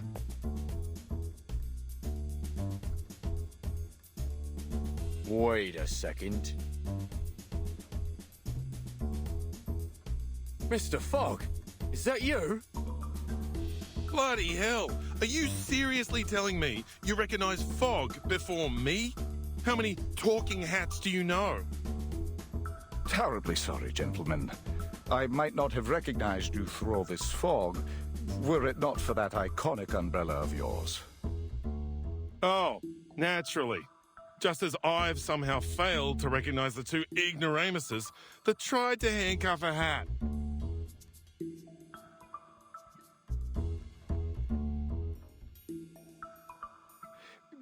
We're sorry again, Mr. Fogwalker and Mr. Brimley. But we do need to ask you some questions. What with you running around, disturbing the peace, and nicking all these strange things you've got there? Oh, I didn't steal anything. This is all just rubbish, and it's for official business. I'm going to lift the fog from London.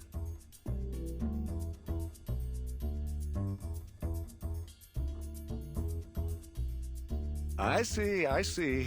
All just a terrible misunderstanding, then. Naturally, a bit of old rope, a car horn. Unmistakably the latest in technology. Anyways, mates, best we let you go. You've got a city to save. We'll be off now.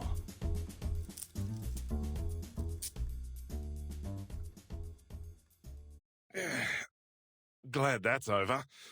I'm no fan of handcuffs, even if I don't have any hands. A little quiet, old chap. I'm just in the middle of a thought.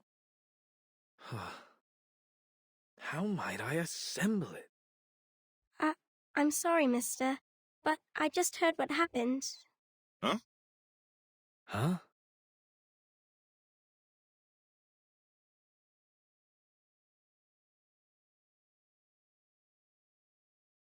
Did you say lifting the fog, mister? Are you really going to get rid of the big, scary fog monster?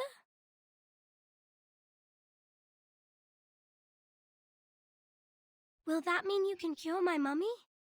And bring back the blue sky? Right? And then we can still have the Uluru Games, right?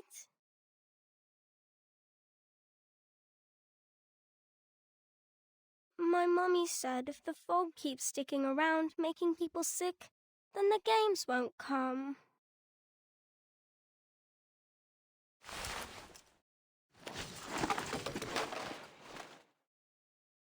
Mate, this really isn't the time or place.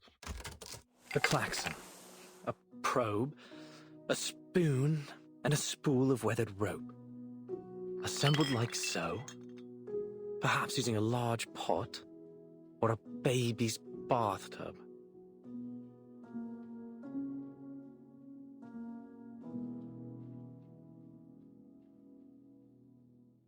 It will still need a touch of the miraculous.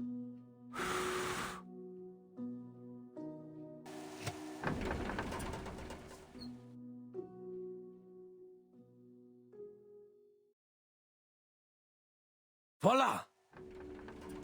It's breathing.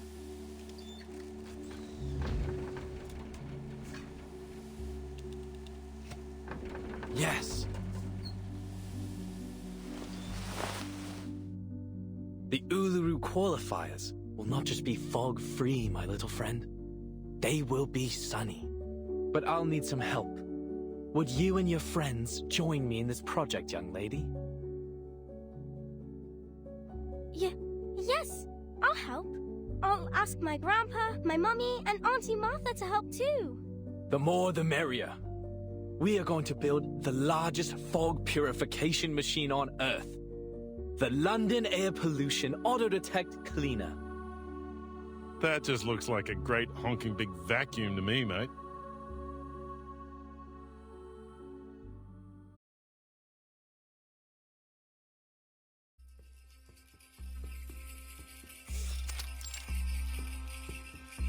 Ulyss, Sulis, all life's offerings I bring, as sacrifice to you from the growing spring. The light will sprout within the world's egg lay. Your endless quest brings parents' joyful day. Parents' joyful day. What are you, a parrot?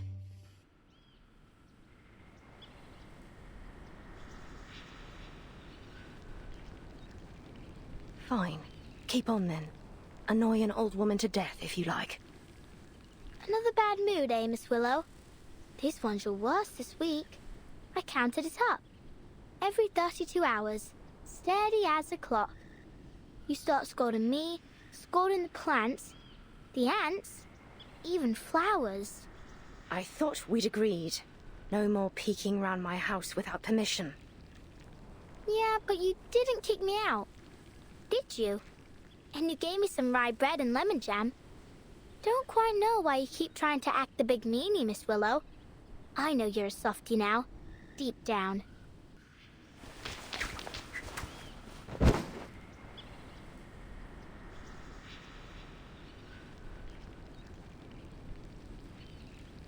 Miss Willow! Ouch! Oh, it hurts.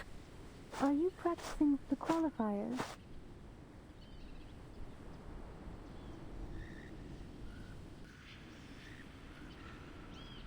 Hello again, Miss Swan.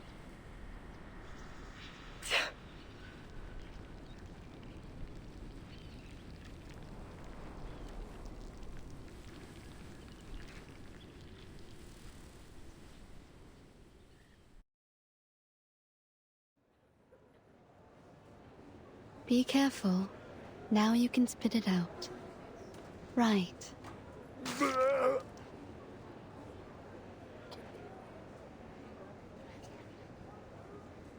That's the 5th one today. I added a bit of powder into the candy to loosen up their phlegm. It should help them breathe a little easier. Thank you so much, Doctor.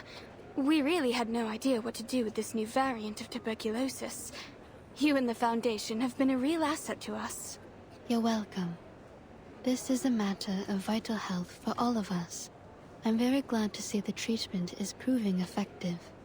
And I hope that our clinical experience here might contribute to solving this fog curse as well. All I'm hoping for is for this mess to end soon, so we can go watch the games together. Really? So the staff here are fans of the Uluru games as well? Not just the staff. Everyone here loves a bit of sport. We're always listening to the broadcasts over the radio down in the ward. It's all quite motivating. Sometimes we even get the patients out onto the commons to practice. Something about the coming of a big sporting event always brings people together. That's all very good to hear. But actually, it was this poster that grabbed my attention.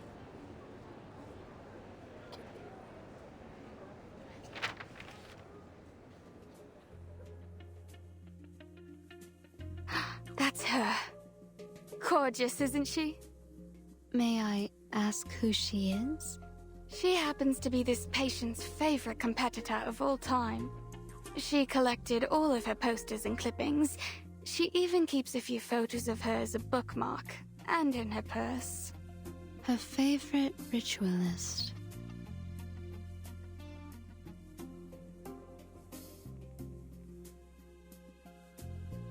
Looks like you haven't had a proper guest in ages. Have you forgotten how to make a cup of tea? You like to presume, don't you? So why are you here then? Just to enjoy the sound of a door slamming in your face? Oh, how terrible of me for wanting to visit an old friend. So then, Miss Bartley, you came all the way down from Yorkshire just to gawk at an old rival? I should feel lucky, should I? Truth is, I don't care to chatter about with you. Not now, not ever. So you can just turn around and march yourself home. Flutterpage, back to business.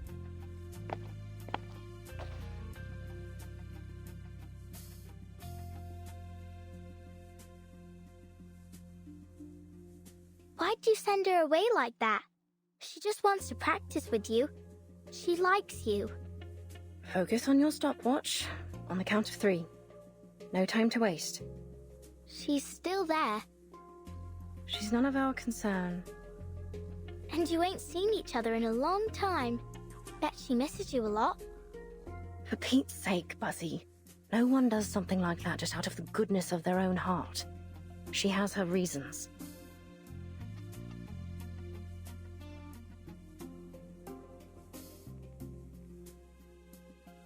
Charlotte, you know she's right. I have missed you. I want to see you.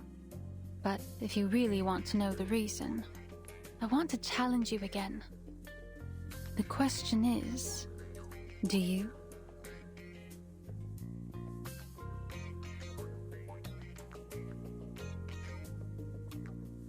Do you know her? Charlotte O'Hagan. Oh, right. That's the name. Truth is, if it weren't for our little patient, I doubt I'd remember her. Most people think she's too old to compete now, that she's retired to God knows where. Others say she's become an addict, wasting her life away.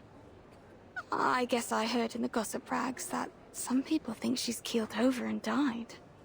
Too bad for this young lady, but I doubt we'll ever see her in the games again. Wherever she is.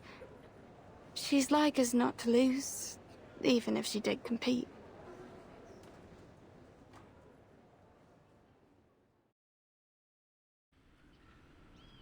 You just want to announce to the world you've beat me, eh? Think that'll be a fair challenge, do you? Perhaps you ought to find someone a little more your speed. Someone who's still in one piece. Again, Miss Bartley. Please turn around.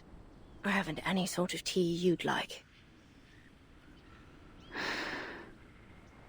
You have changed, haven't you, Charlotte?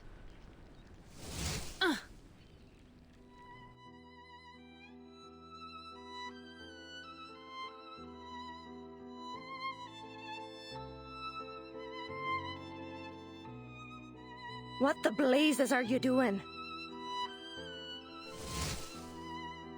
What?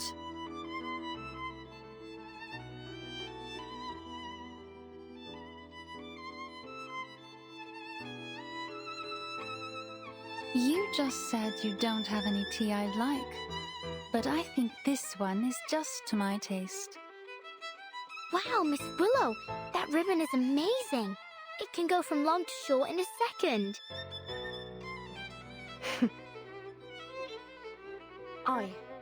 A little toss of the ribbon to take control of an object at a distance of 10 meters.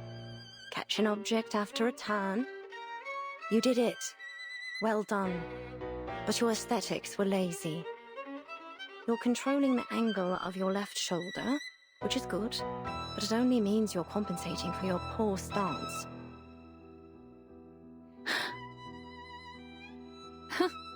What then?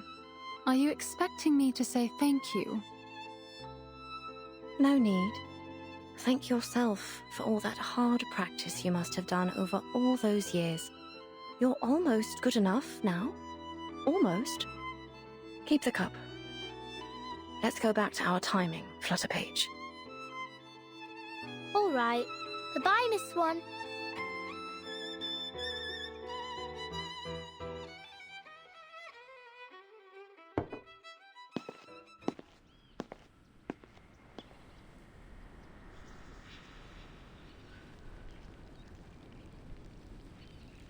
Oh, by the by, the ribbon technique you just did, I know you learnt it from me, from my performance at the Beltane exhibition match.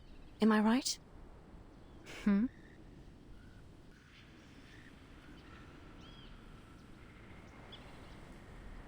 Excuse me?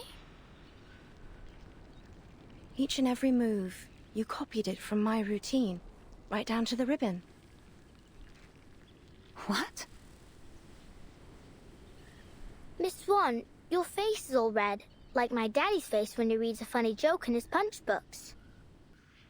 Me? Learnt from you?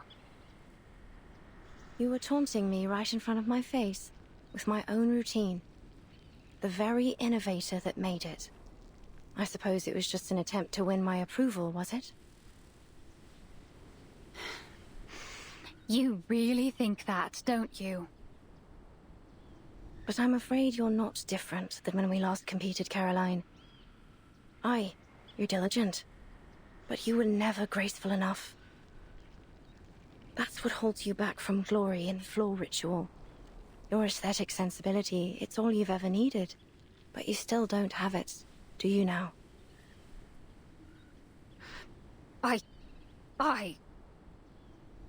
You won't make any real progress reusing my old routines. Not unless you find your own way to express your pneuma and your own signature.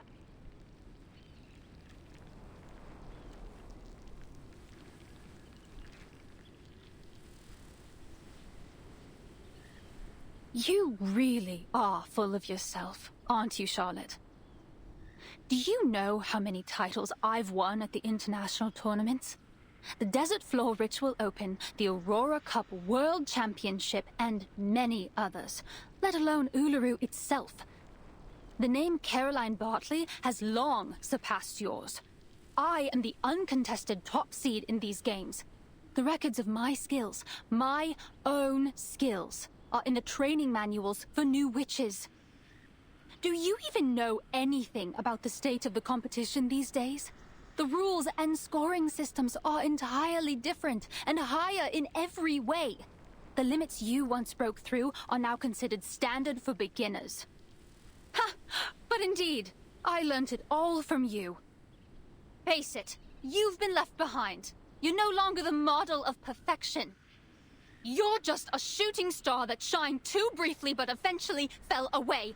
I am the rising sun. My name will be eternal in this sport, long after yours is forgotten.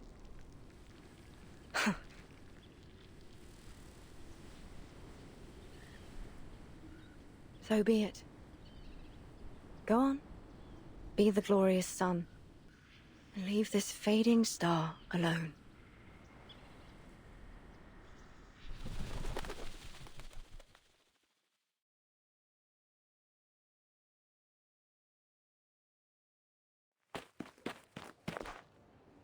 Aunt Martha! Lisa, you're back. We were just talking about you. About me? What about me? About your dream and your favorite competitor. Oh. Oh, you mean Charlotte O'Hagan? Yes, That's great, but Mr. Fogg needs us for a project. He says we can still have the games if we all work together. Then maybe everyone will be able to attend the qualifiers. Maybe even Charlotte O'Hagan. A project? What sort of project?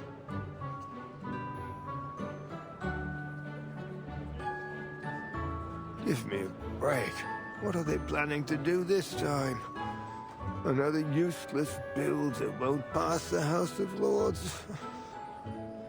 Sorry for interrupting. Did I hear you mention Mr. Fogg? Yes, Mr. Fogg. He said he's making something that will lift all the fog from London. It's his great invention. With everyone's help, we can build a huge machine. But he says we'll need lots and lots of things, such as, pistons for the mechanic lung, and...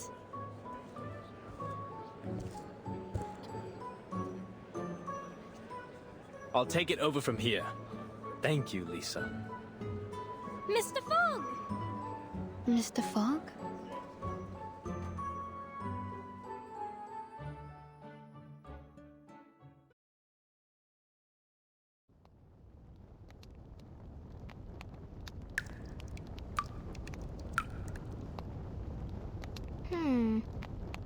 Miss Willow, I think the water's been shut off.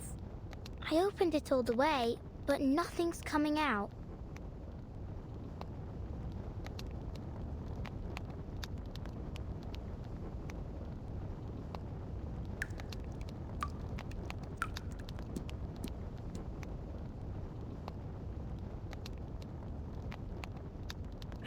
go to the water resource office and ask the staff what's going on. If they're not there, they're probably at the gin barrel. I know you want me to leave, but how are you going to track the time and score without me?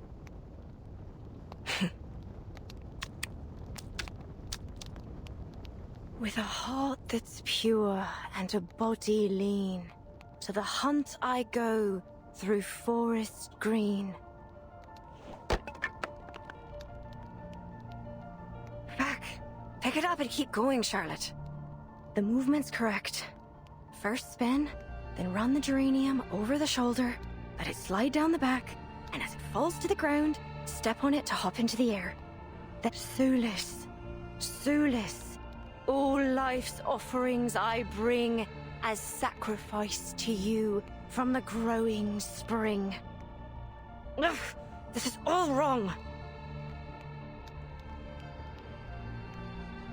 The flow needs to be smoother. All right, let's try this again. The sprouting light within the world's egg lays.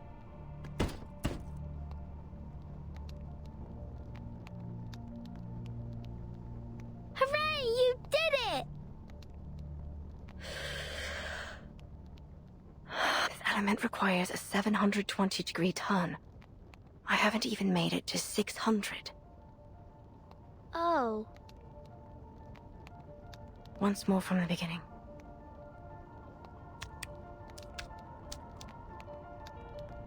Your endless quest brings parents joyful days.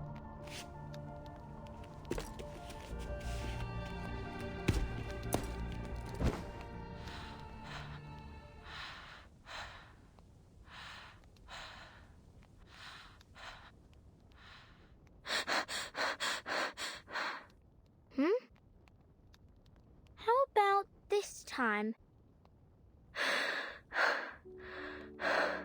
I did it. You did what? I completed the element. I did it. Blimey!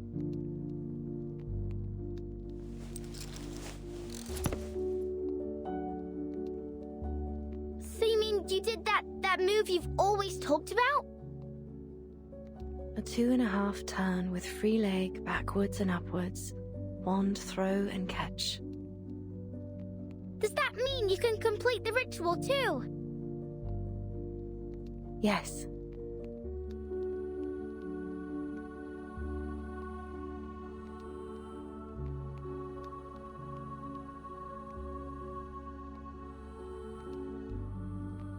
All right. That's enough for today. It's supper time. Your mother must be waiting for you to come home with beef stew, fried fish, and bread. But why? You usually train for about 3 more hours. Not today. I need a break. I'm totally exhausted.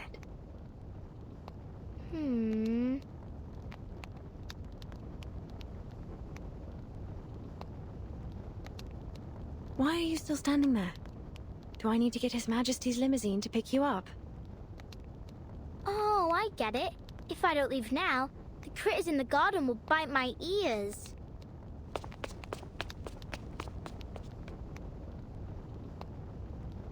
Good. I won't see you off.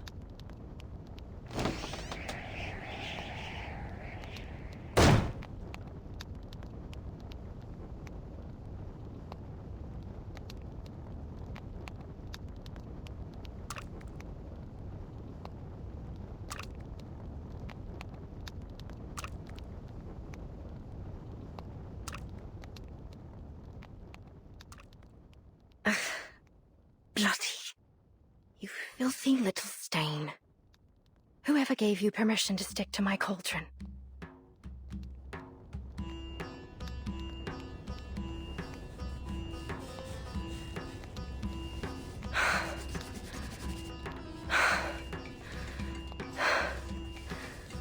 Look at me.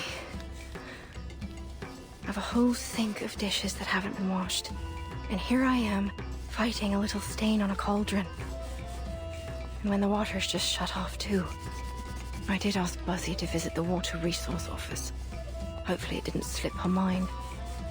If she even knows how to use it. Never mind. I can clean it off without water.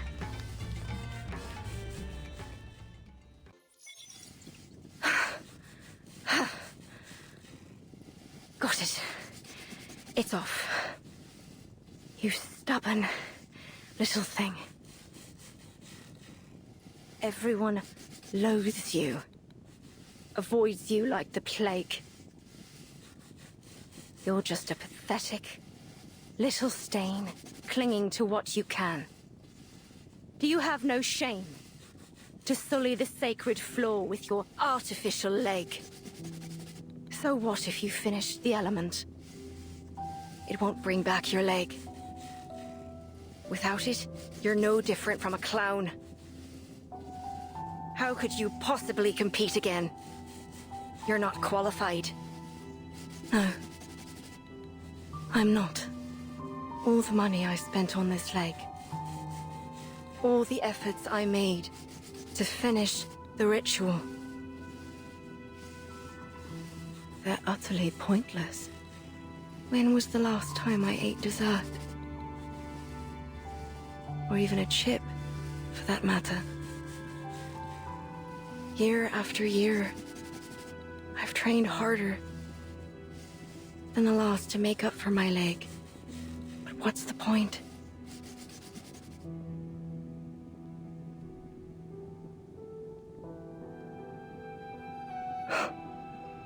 Forget it. Everything will be all right. Just give up. Stop thinking about it. Stop hoping.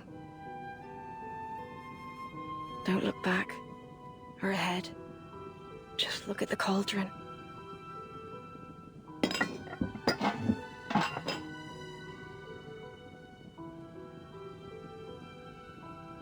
See how clean it is now? Stop clinging to places where you don't belong. The world is perfect without you.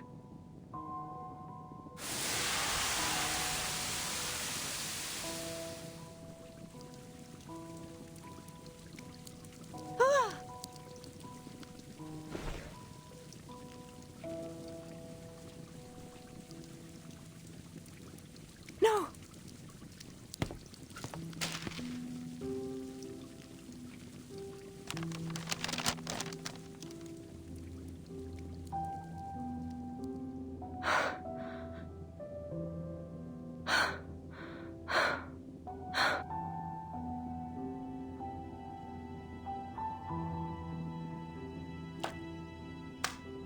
Still intact.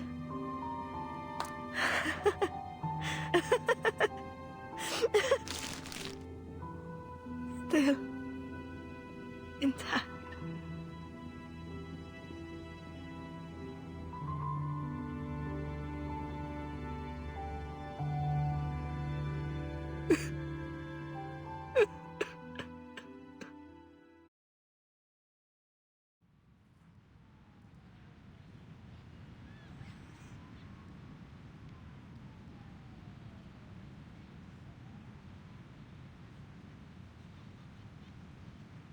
Hey!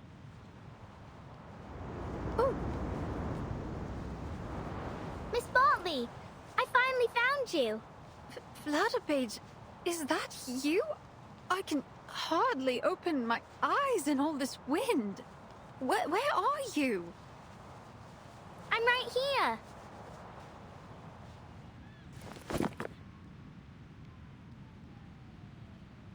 You've been looking for me, have you? How did you find me?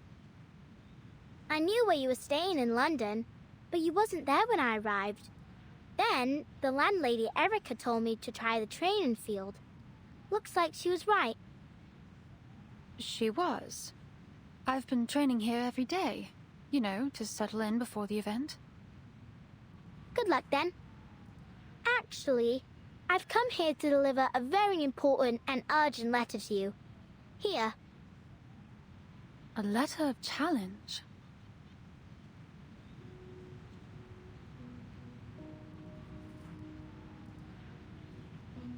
Liberty Grove, on behalf of Charlotte O'Hagan, hereby challenge Caroline Bartley to see who will become the champion of the floor ritual in the Uluru Games. No matter if you're a seeded player, a champion, or the son you say you are, Charlotte O'Hagan, the only floor ritualist to master the 2.5 turn with free leg backwards and upwards, 1 throw and catch, will defeat you and win first place in the London qualifiers. What? You mean...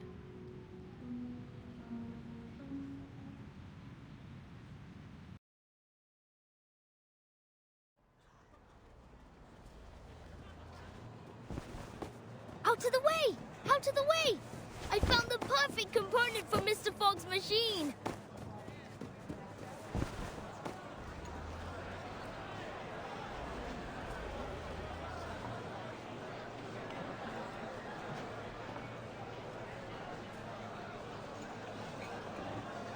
This allows us to analyze the composition of the atmosphere.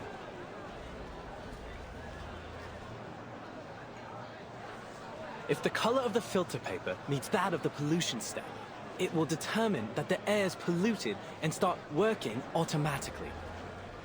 Let me show you.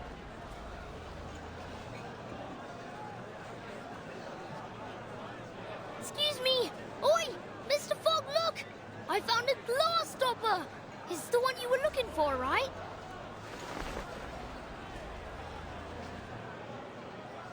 Oh, you found it. Yes, that's exactly what I need. Your attention, please.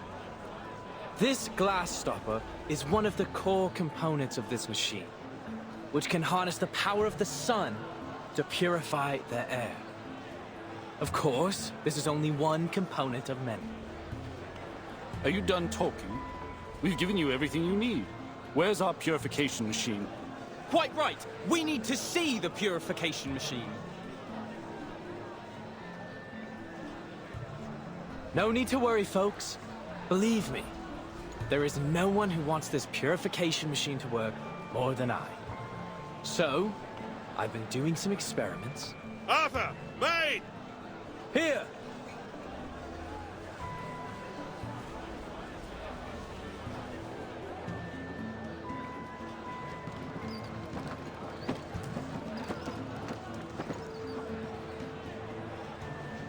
Forgive me for not helping move it. I'm afraid I'm handless and horseless. I can't do a thing. What the bloody hell is that? Some kind of mechanical freak? Not to worry, Brimley. Now, folks, take a look at this. Thanks to your generous donations, my experiments on smog removal have finally come to fruition. Introducing the London Air Pollution Auto-Detecting Purifier Mark II. A high-power, multi-functional air-cleaning machine. The current model can only operate for 3 hours at a time. But I'll continue to improve its performance before the qualifiers begin. It's estimated to last a whole day by then. Wonderful! Simply wonderful! No more smog standing in our way! Goodness. I can't remember the last time I saw the sun and breathed fresh air. I feel as though I've been rotting.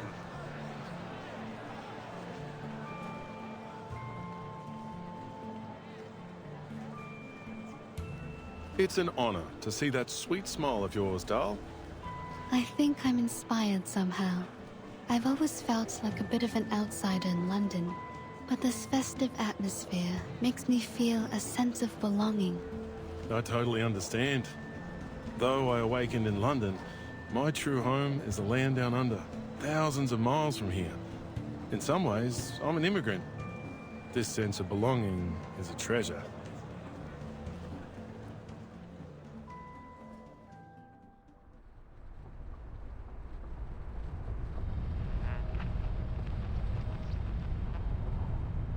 Yes. As an East London resident, my chest swelled with pride when I learned that the Uluru qualifiers would be held here. I couldn't wait to see what would happen. That's your 9th sneeze since we got here. Don't blame me. I didn't even want to come. The Uluru Committee ignored my application to stay at the Australian headquarters. They couldn't find anyone willing to come to London with all this smog in the air. They didn't have much choice either, mate. The Foundation's been preparing for the qualifiers in London for ages. We'll suffer huge financial losses if it's cancelled. Someone has to make the trip to decide whether we should cut our losses or continue to throw money at it. You must have done something to be the lucky one who has to do the job. Holy!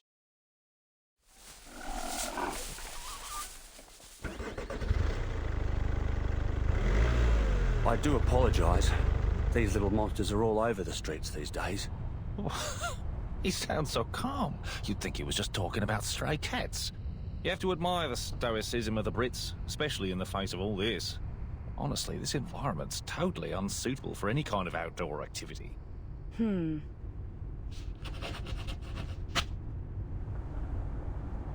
what are you doing? Making note of the crash that almost happened.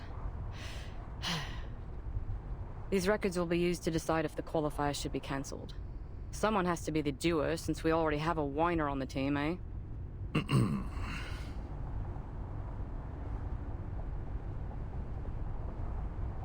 Look at all the decorations and posters. So much preparation for an event that won't even be held. I'm surprised they even want to hold the qualifiers, given the situation.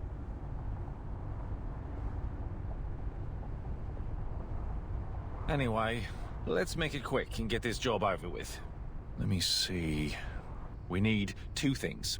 Evidence that proves the environment isn't suitable for holding the qualifiers, and the profiles of all the participating athletes. Then we can go home. Next, the changes made to Cross Street. Let's see what the local community has done to prepare for the upcoming event.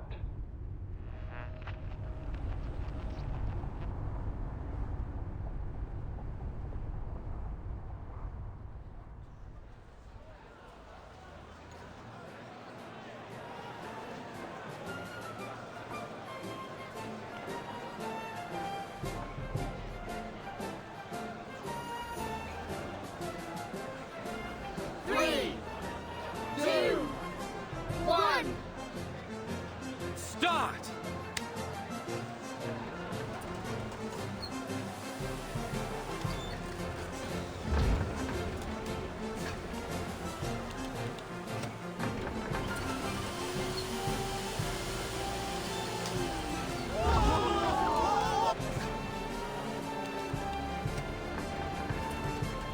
Wow! Look, Dad! Are those clouds in the sky? They're so white and fluffy. Yes, so fresh. I've never felt anything like it. Hey, I can even see Keaton's store 50 yards from here. Hello! See, Keaton's waving back!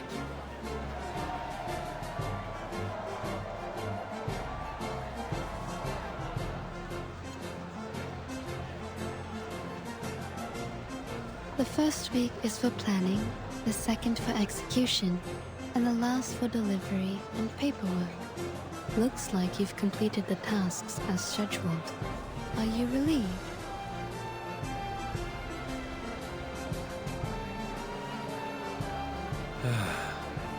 Miss Tooth Fairy. The sun is so golden and warm. Don't mind him. He's all over the place after working non-stop for the last few weeks. He's just trying to say he's happy, that's all. What about you? How do you feel? Me? The Ranger's soul inside me has always wanted to gallop beneath the blazing sun. Yahoo!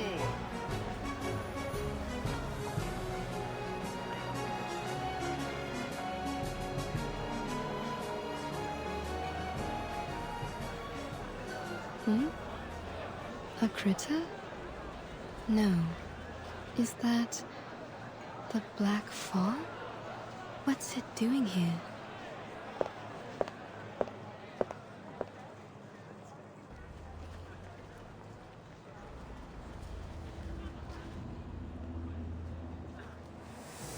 I thought the black fog was a result of the increased density of regular smog in the air, But it seems I was wrong. Mr. Fogg's machine has cleaned up the smog around us, but the black fog's still here, and it's getting thicker. How curious. At least now, without the smog covering its trail, I can sense its movements more clearly.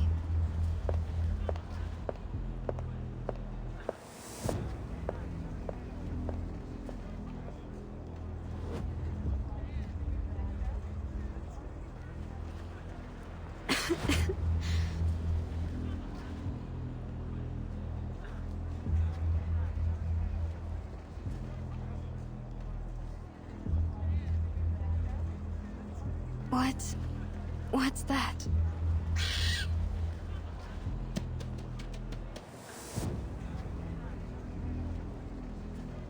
Huh?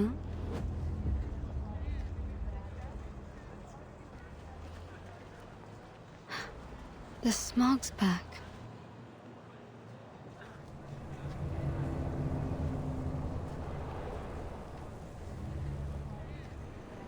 I did hear that these little things tend to gather in the quiet alleys of Cross Street.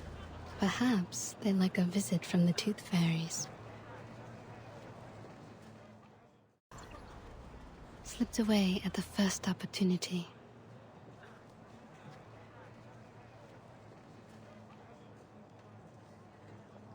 I knew it.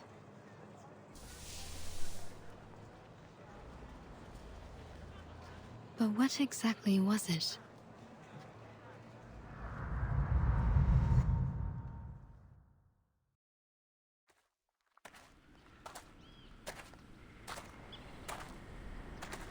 Knock, knock.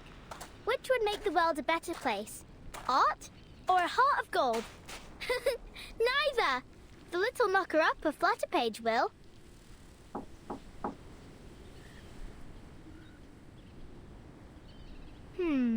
Where's Miss Willow? She should be warming up by now.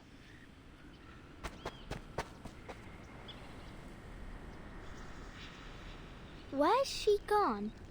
Miss Willow? Miss Willow! Knock, knock. Don't jump to conclusions. Mr. Wind will tell you the truth.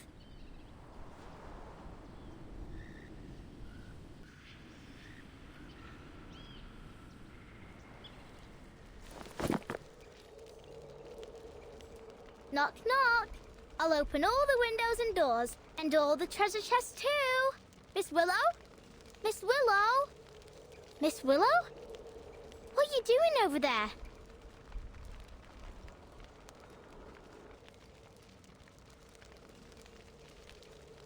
You're early. Why am I not surprised? You're about as patient as a dog waiting for his dinner. I thought you'd start practicing as soon as you woke up. What you doing in this corner?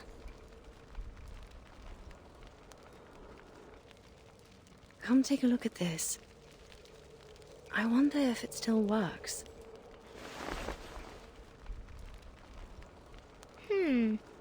What a strange thing. What is it? It's the sort of instrument called the didgeridoo. Come give it a try. First, put your hand on it like this.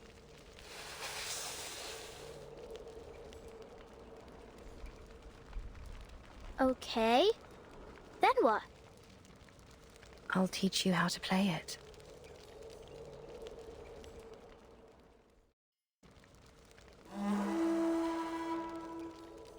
It's beautiful.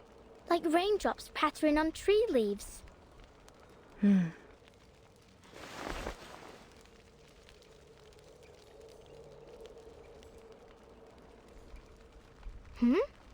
Why's it gone quiet all of a sudden? It's broken. What? I didn't break it. Did I? No. It's been broken for a long time.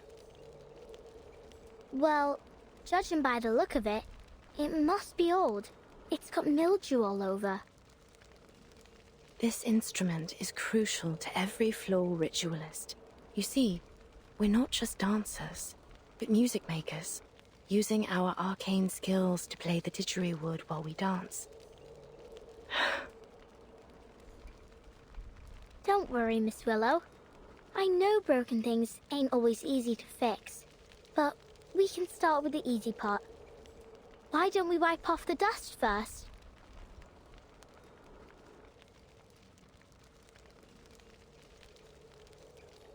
Huh? Is this the athlete registration form for the qualifiers? Oh.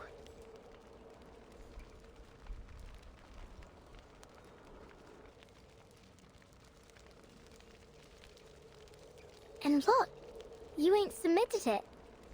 Why not? There's still time, isn't there? No! You already missed the window! Blimey! We've got to do something about this. Oh, that's right. Mr. Fogg said that 2 officers from the Australian headquarters would arrive in London today. I think we can ask them to pull the...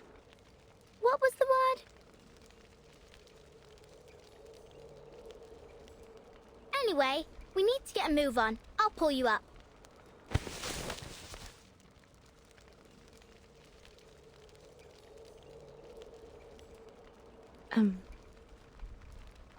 Flutterpage. Maybe it's time to give up.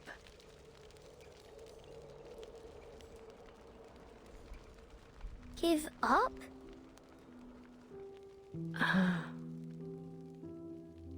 What do you mean, give up?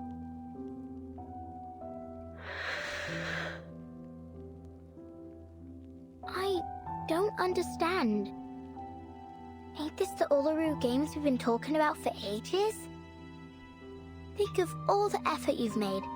You didn't jump up and down in the garden over and over again to dust it, did you? You're an athlete, not a feather duster. And you finished that move! The 2.5 turn with free leg backwards and upwards, wand throw and catch. Yeah, that one! See? How can you just give up? Oh, please. Don't look at me like that. Yes, I've always dreamt of completing this element. No one knows better than I how much this means to me. Then why are you... I don't want to talk about it.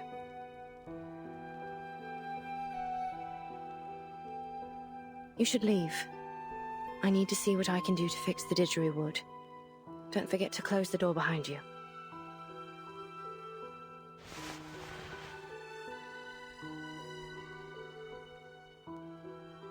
I ain't leaving! I'm angry!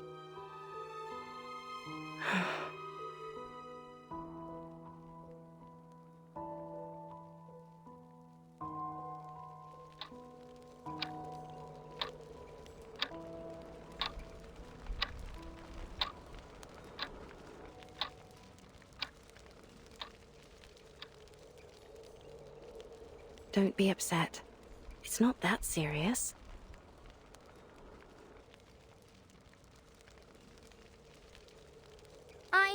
I talked to Miss Bartley yesterday. You didn't? Yeah, I challenged her on your behalf with a letter. She only visited me so she could show off all the titles she's won. She's not the first to come just to laugh in my face. That ain't true. Caroline was happy when she got the letter. What? She was really looking forward to competing against you. She told me why too. She said you were the most talented and hard-working player she'd ever seen, and that it took all her effort just to keep you in her sight, let alone catch up with you. Because you're different, the one true master of the art. If there were only one gold medal in the history of the floor ritual, it'd be meant for you. Those were her exact words.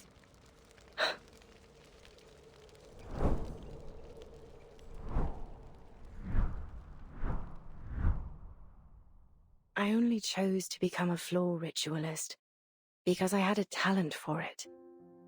I wanted to win. So I practiced and practiced, paying little attention to anything else. My family, my friends, my life. None of it mattered more than victory. To me, there was no reward more alluring than the euphoria of winning. But whenever I looked back at my past glories, I felt no happiness or excitement. Instead, I'd replay every moment in my mind. Every lost point, every imperfect movement, and think about how close I was to failure. So I pursued the next victory even more fervently. I thought, next time, I won't lose a single point. Next time, I'll be perfect. That was what was running through my mind when I was crowned champion of the Beltane. But there was no next time. That was my last competition.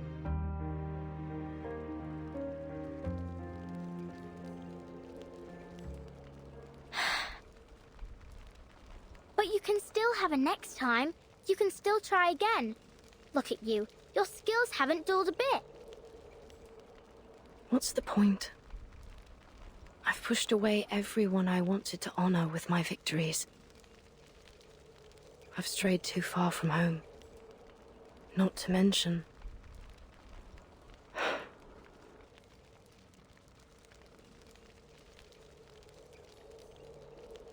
Okay, but are you happy when you do the floor ritual?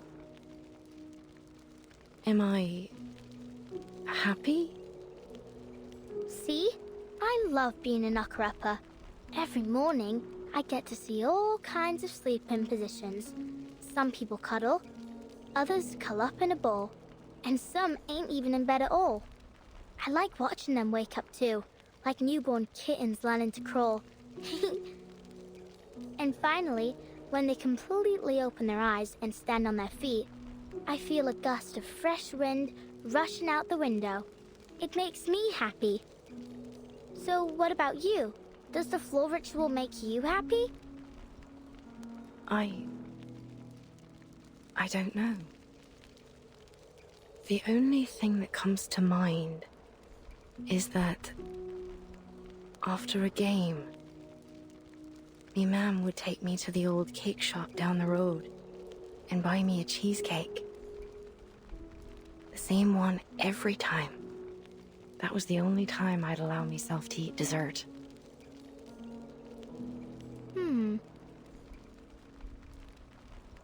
It had raspberries and chocolate drizzled on top. I can still remember the taste. Sweet and tart, with a light bitterness.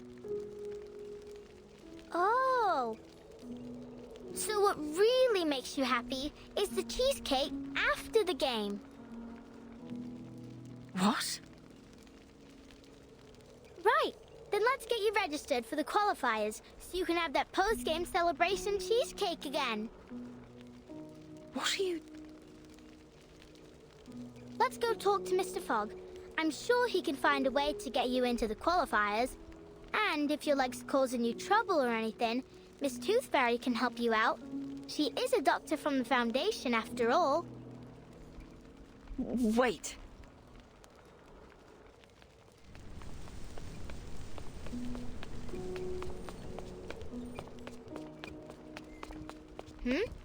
Don't you want to eat that cheesecake?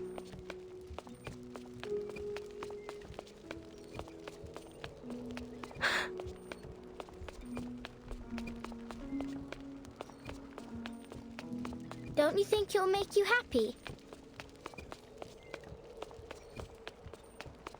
That cheesecake.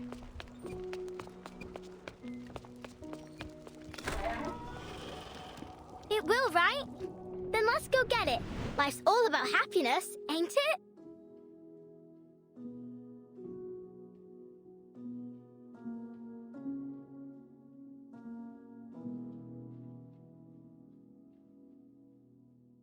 You... silly little Buzzy.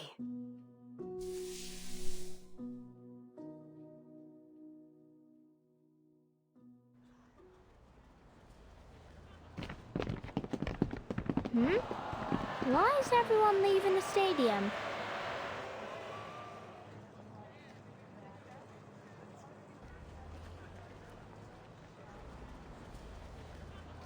Oi, where are you all going? Home.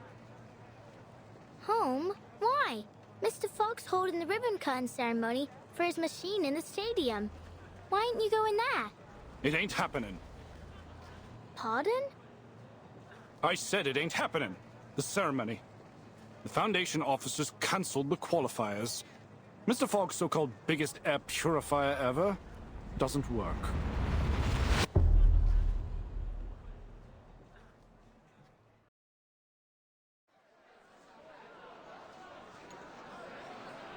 Please enter in an orderly manner, everyone. The ceremony will begin shortly.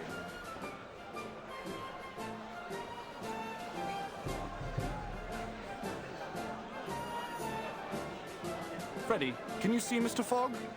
I can't see a thing past all these people. You brought the telescope, didn't you, Dad? Maybe I can see if I look through it. Good idea. Here, take the telescope and get on my shoulders. Hold on tight, you hear? This crowd's rabid. All this pushing and shoving just to take a look at a machine. Then again, the most exciting thing we've had around here as of late is the rats fighting in the underground. I see him, Dad. I see Mr. Fogg. What's he doing? Blimey! He's smacking the machine. It's really strange looking. About half the height of Mr. Fogg, and connected to a very long tube and a massive funnel. Oh! What's that? Right there inside the machine, there's a huge mechanical organ or something. Like a lung. Oh, sod it. Hold tight, Freddy. Dad's going to squeeze his way to the front. All right, I can see them now. Eh? I don't recognize those two in uniform. Are they the officers sent from the Foundation headquarters in Australia? That's what I heard. The Uluru Committee sent them here to supervise the qualifiers, and they'll report the results back to their headquarters too. Ah, so it's down to them whether our athletes make it to the finals in Australia or not. I'm counting on them. Oh, please, Will. It's the players that you should count on, not the judges. Well, I hope they like Caroline as much as I do. Look, Dad. Mr. Fogg's about to give a demonstration of his purifier to the officers. I heard that it can filter out the smog within 10 yards of itself, and it only takes one night to process the waste. The qualifiers will only last 2 weeks, so it should manage splendidly. It's working. It's working! Blimey, it's powerful. It's gulping down the smog faster than a builder downs a pint in the pub. I wonder how it works. It's a miracle that a mechanical lung of this size can purify so much air without letting out any waste. The smog's getting thinner. I can see more clearly now. Look, it's even purifying the smog all the way out there. I dare say the ivy on my balcony will be enjoying fresh air within the hour. Mr. Fogg's smiling, Dad. Ain't that great? It is. We ain't seen him smile for ages. The hat looks happy too. It's dancing. Is he doing that Australian Ranger dance again? Look at the expression on those Foundation officers' faces. They don't look happy or mad. Is something wrong? Whoa! What's going on? The machine's shaking like hell. What's that sound? Some kind of alarm? Oh, Christ! Cover your ears, Freddy. That howling will make you deaf. What in the bloody hell is going on?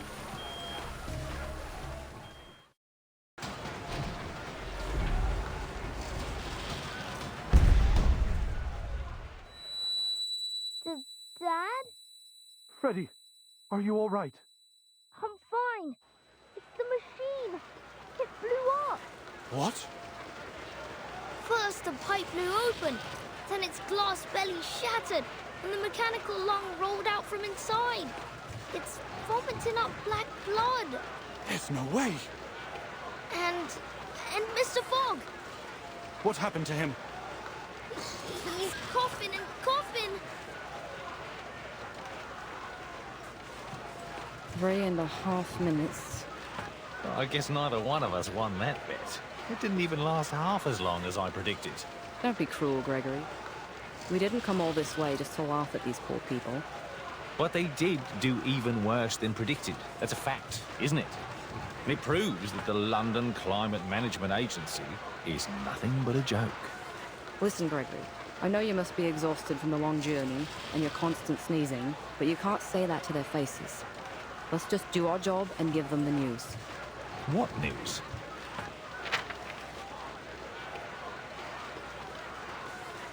We have to tell them.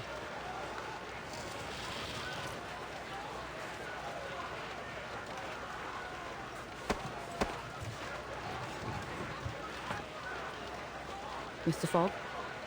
Mr. Fogg?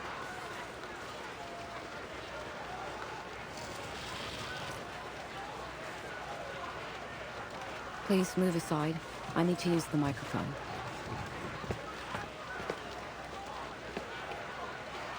Oi, miss.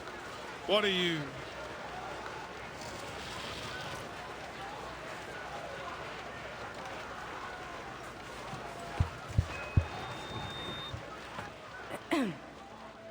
Ladies and gentlemen, thank you all for coming to the ceremony today.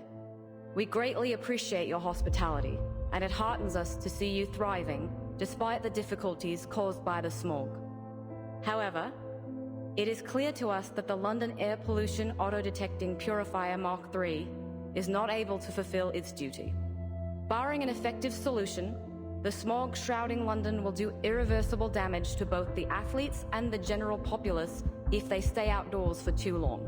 In light of this, and after much consideration, the Uluru International Committee has decided to cancel the London qualifiers for the Uluru Games. We will announce arrangements for the affected players once internal discussions are over.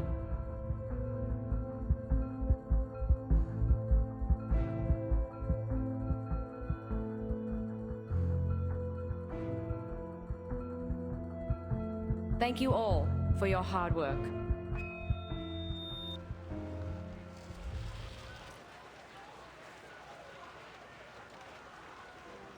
What?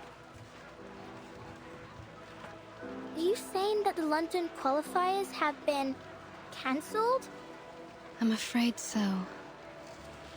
I wasn't there, but Mr. Brimley told me what happened in the stadium. Mr. Fogg has locked himself in his office. He's refusing to speak to anyone. It seems there's nothing we can do about it.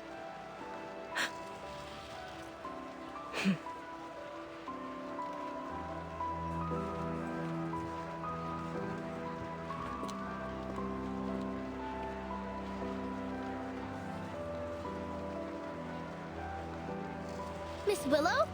Where are you going? Miss Willow! Miss Willow!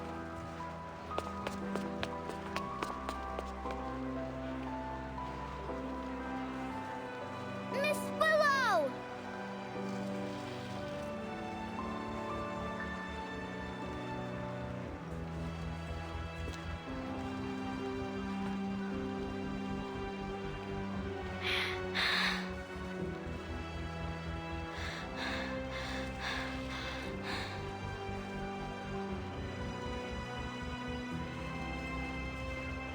Miss Toothfairy. Why?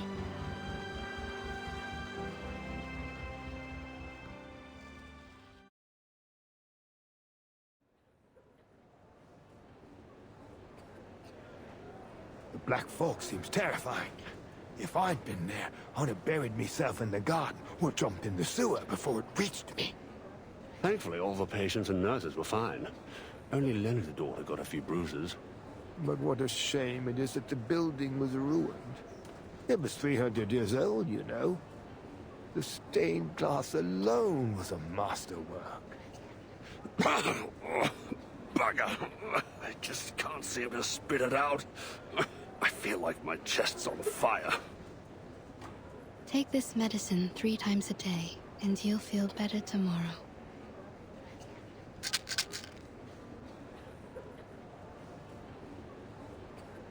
Case 132.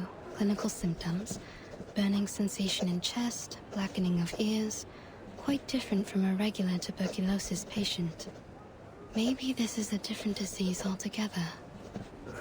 Damn this black folk. Qualifiers are cancelled, fairs closed down. Even Cross Street's been cordoned off. To see the posters of the athletes all covered up with fires, it's utterly hopeless. Workers are striking again, just like the old days. They seem to be the only ones who dare to go outdoors. Although, since so many have lost their jobs, I suppose they don't have any reason to go out anymore.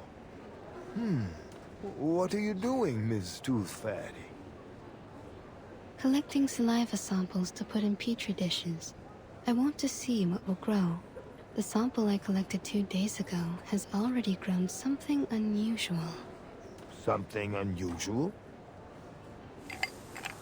A ball of black fog, weaker than the one I met in the alley. Its existence is unstable. Its form changes daily. It doesn't appear to have any self-consciousness, but that critter in the alley was definitely intelligent. Huh, this thing. It looks like the illustration in the old book I read to me son. I can't quite remember the title, but it does mention a creature like this.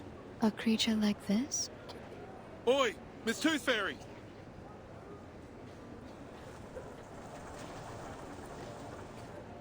It's an emergency, Dal. The little tacker's in danger. Please, Mr. Hat, keep your voice down in the hospital. The patients need to rest. Sorry about that, but this can't wait. Miss Tooth Fairy, they said a girl's climbed to the top of the old bell tower, and she's planning to jump off. A girl? You mean... Yeah, Flutterpage. No normal girl could climb all the way up there.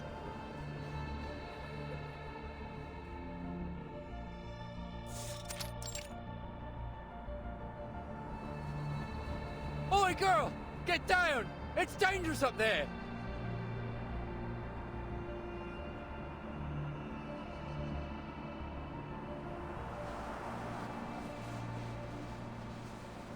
Knock, knock.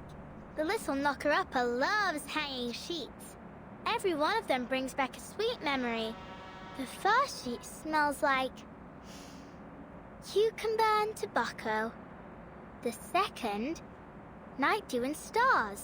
The third, mummy's cuddles. Knock, knock. You know, you didn't need to come up so high just to hang your sheets. Miss Tooth Fairy, well, what are you doing here?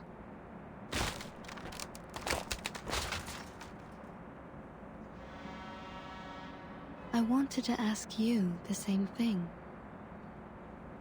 I'm having some quiet time in my secret base. Off you pop. We'll meet up later.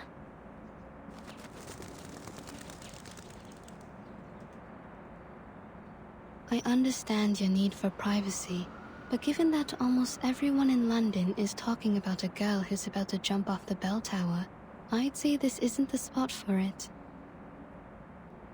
Jump off the bell tower? Oh, like I might fall? Don't worry. I'll be fine as long as the wind's blowing. I'll ride it all the way to, Australia? Yeah, Australia. They must be preparing for the finals there.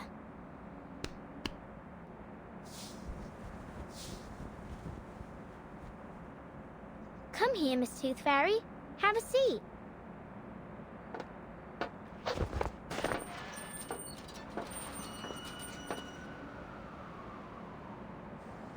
Come on, Liberty! Quickly! It's dangerous up there! Don't Don't listen to him, Liberty! Oh, you! Watch your word! She might jump right off the bloody thing! Why? Why what? First, they told me to get down, and then they told me not to. Why'd they change their minds so quickly? Not just them. It's like all of a sudden, everything's changed. People said they wanted the qualifiers, but then they cancelled them. They said they'd find a solution, but then they just completely gave up on solving the problem. Why couldn't they just keep at it until they achieve something? It's like climbing this bell tower. You've got to push through and keep going until you reach the top. Otherwise, you'll never get to enjoy the view. Maybe they...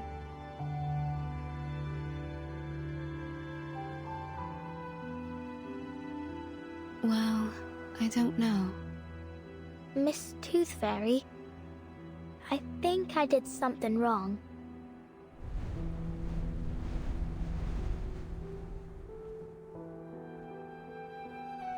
I can cut my own hair, cook my own meals, and do my own laundry. No one taught me. I just figured it out myself. I used to think the world was like the fish tank I had at home. No matter how many questions I had, the answers were all inside, just like the fish swimming in there. I was patient too. I'd take the fish one by one and carefully look them over. And I wouldn't stop until I checked every scale. Yep, every single one. Well, unless Mum and Dad scolded me.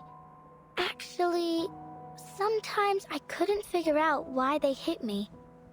I just had a lot of questions, and I wanted to know the answers. Anyway, now I've learned the truth about the world. It's different from what I imagined. I thought it was a round tank, but it was actually square. I thought there were goldfish swimming inside, but actually there were pinching crabs and chomping sharks. Sometimes even just pieces of rubbish. The round tank only existed in my mind, and all the answers I found were nothing. Just my imagination.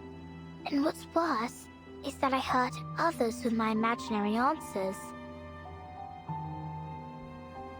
You mean Miss O'Hagan? I let her down.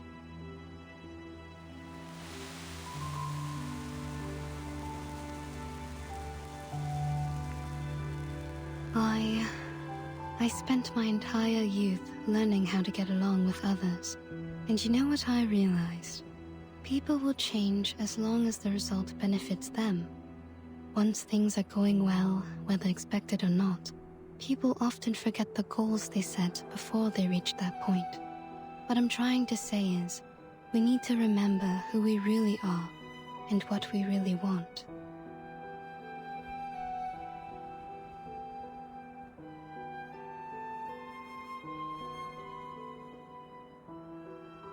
Miss Willow must have known what she really wanted. Otherwise, she wouldn't have become the youngest floor ritual record holder of the century.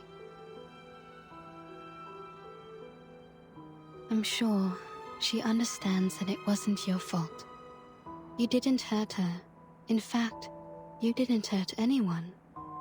You just need to look at the fish tank in a new way.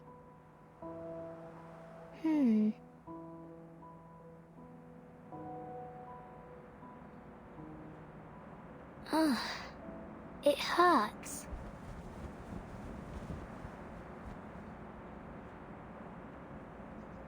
What's wrong?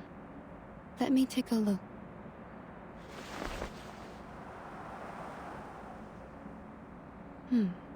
You're losing a tooth. A new tooth is pushing out the old one. A new tooth? But I've already lost all my baby teeth. Open your mouth. Don't worry, it won't hurt. Oh, ouch! It's out. Look.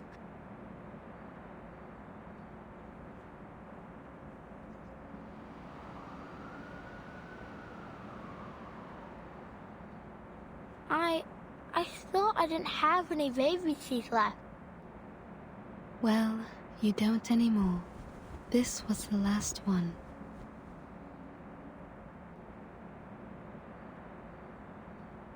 Ew, it stinks. It does. I suppose I'll keep this then.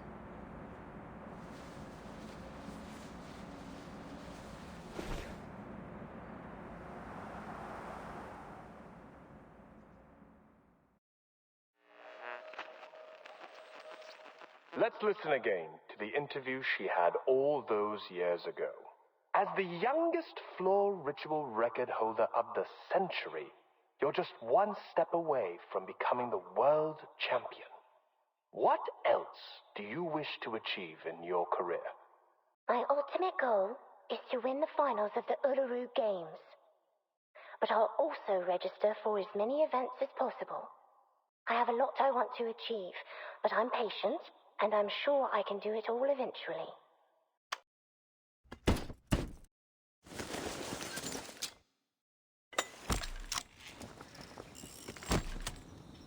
Now, old friend.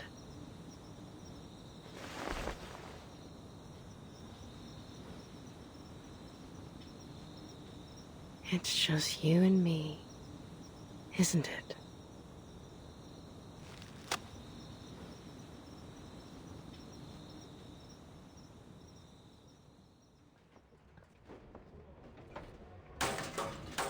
Oh, careful with the scaffolding, fellas. You wouldn't want it to fall on your feet. You'll be hobbling about for months.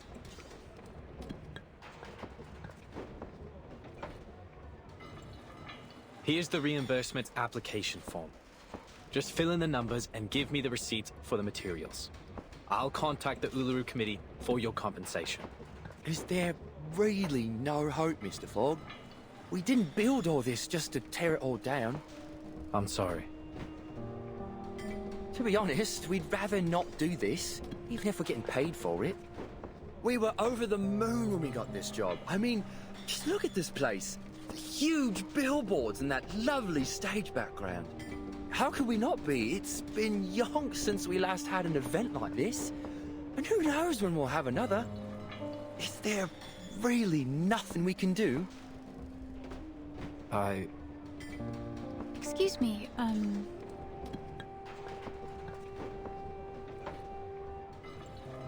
Oops.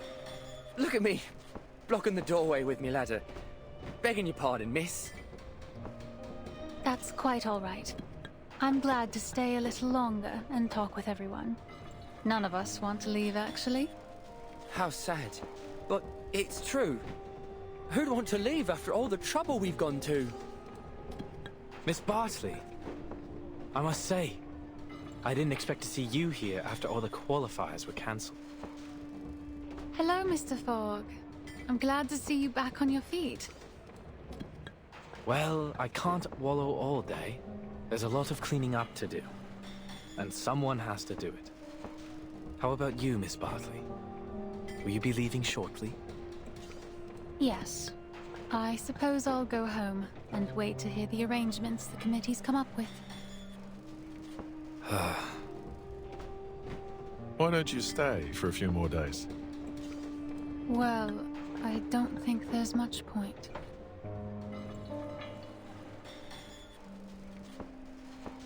In fact, I'm the #1 seed this year, so I don't even have to participate in the qualifiers to advance in the finals. It's a new system they introduced to get a step closer to the standardization of human sporting events. I only joined because I couldn't pass up the opportunity to compete in my hometown. This was going to be the last competition of my career.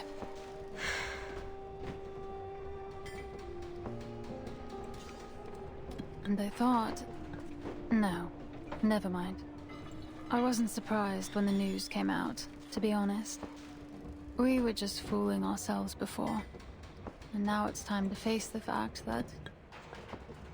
Sorry to interrupt you, but ain't it too early to be getting this dark, Mr. Fogg?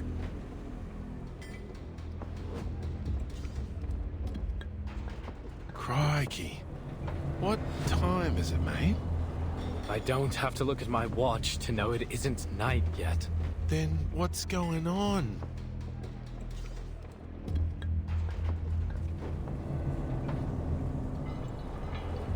Whoa, what the bloody hell is happening?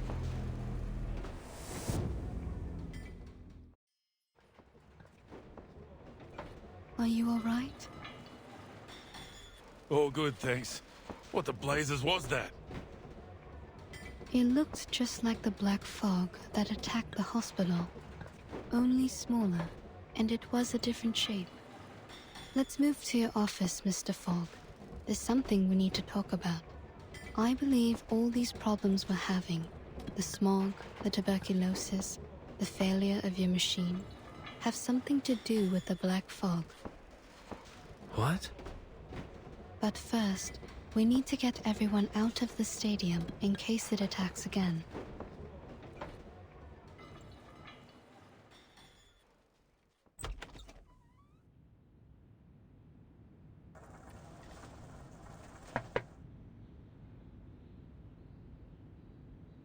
Leave it be. It's no use worrying about it now.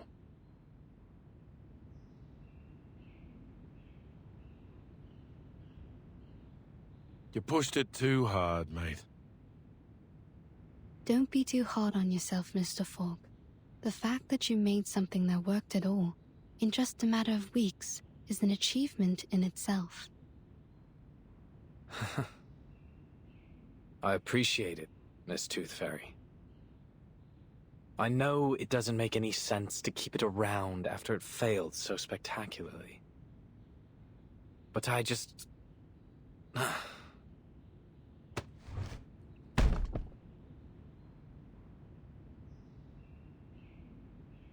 I can't bear to break it down. At least not for now. I enchanted it with my arcane skill. So we're linked together. It used to breathe as I did. And now I cough and splutter just like it does. You should go to the hospital as soon as possible. See? How many times have I told you that and you never listened? Even the doctor's saying so. Anyway, what was it that you wanted to talk about, Miss Tooth Fairy? The experiments I've been doing these days. Here's a sample of the black fog.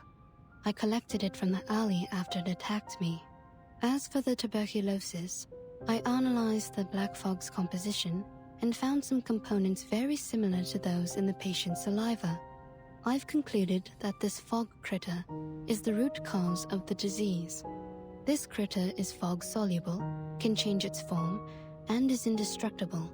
It feeds on smog and, most interestingly, sensitive emotions, which it seems to absorb to nourish itself. In conclusion, the answer to our problems lies in capturing and containing these critters. Also, in one of my experiments, I cultured 2 samples under the same conditions and put one of them in the sun, like this.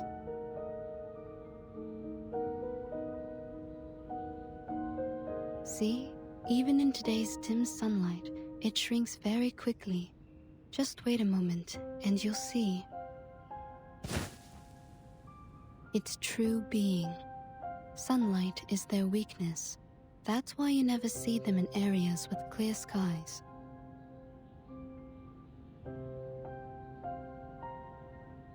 As you can see, London provides the perfect conditions for it to survive and multiply.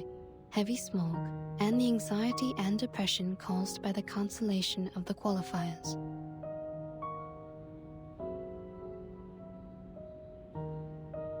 I do believe you're right. But it won't be easy to capture these things. No, definitely not. I'm still trying to figure that one out. We may be able to lure them into a trap, but we need to make a specific plan so that the process is controllable and the results predictable. A specific plan? The only plan I can think of is to pray to God. Some people may seek answers from the divine, but whether that works or not is another matter. Oi! Hmm? Hmm?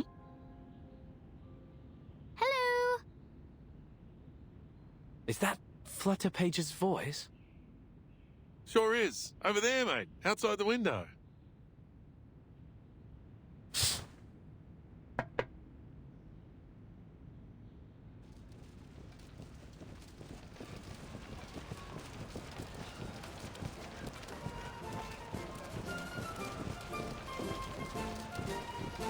Miss Tooth Fairy, Mr. Fogg, Mr. Brimley, would you like to join us? What?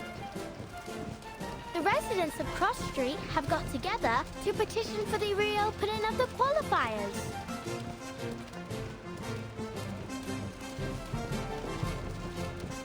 Hi folks, how about this iron? It's a family heirloom, but it'll be perfect for the floating stock clean. And I'll be the stopwatch.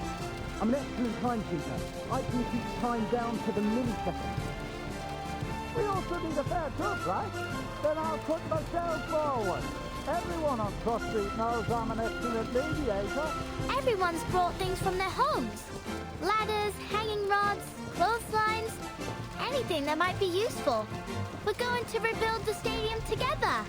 So, will you join us? What? Are you serious? Truth. I don't know what to say. This is unbelievable.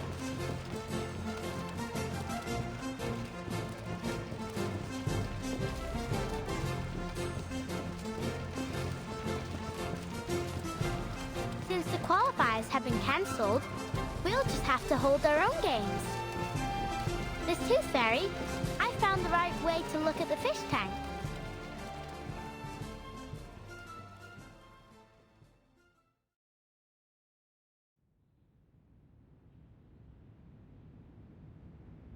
So, you're going to join them?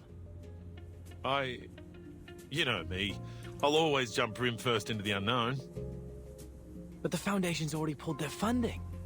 The workers are already awaiting their reimbursement. And some players have already left. How could we possibly hold it? Mate, listen up.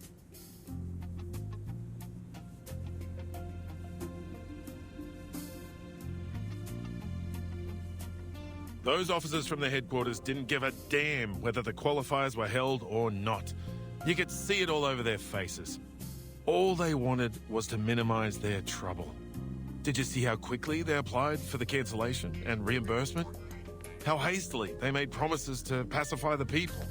I've never seen anyone more ready to get things over with. Their job was done as soon as they got the player list. They'd probably already moved their attention to the qualifiers in other regions. After all, our qualifiers are no different from the others to them. But it means something to us, doesn't it? At least for me, this could be my chance to go to Australia. My very nature wants me to run free on the Red Land, to holler out and forget all my troubles. I think that's what we all want.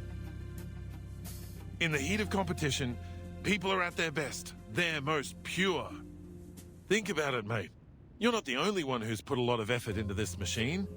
It hurts me to see it rotting the office too. If you're really going to give up because of a few words from an authority, then as your partner, I have to tell you, don't ever let anyone deny your achievements, including yourself.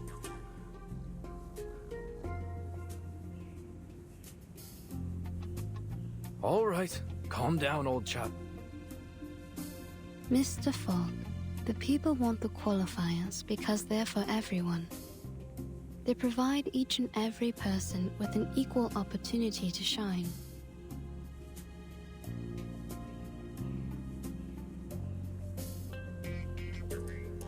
And that includes you and me. Although, for us, it'll be more like a battle to fight.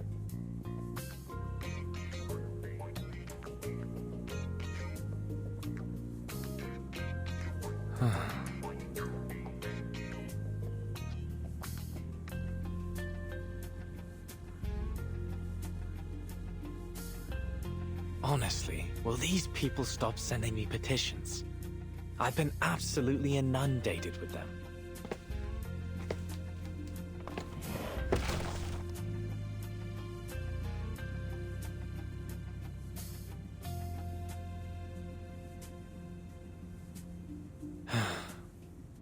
Fine. Someone has to keep everyone healthy. I'll do everything I can to minimize the damage from the smog.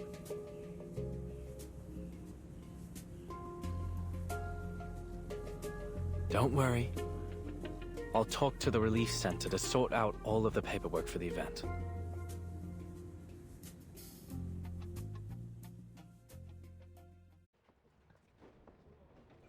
Here you are. This is yours. Please come here for a copy of the emergency guidebook if you don't have one. Make sure you read it carefully. We don't want anyone hurt if there's an emergency. And here, take this special sheet I enchanted to protect you from the smog. I came up with the idea a couple days ago. It can drive away the smog around you by controlling the wind. Not very effective, but it's better than nothing. Blimey! You did all this yourself? Cheers, little knocker-upper, but you don't need to worry about us. We've lived in the smog for generations. What can it hurt to hold a little sport? Agreed. We asked for the exhibition ourselves, so we'll pay the price if anything happens. Here's the confirmation of your application. Your contingency plan has been approved by the Relief Center. My colleagues and I will do everything we can to keep you all safe. As for the London air pollution auto-detecting purifier Mark III, I'll do my best to fix it. Next, we'll gather the athletes who have yet to leave the city and hold a small exhibition game. Of course, it won't be an official event, but at least it'll give an opportunity for the athletes to demonstrate their hard work to a group of spectators. I'm sure they'll be a great source of inspiration for the people of London as they cheer on their favourite athletes.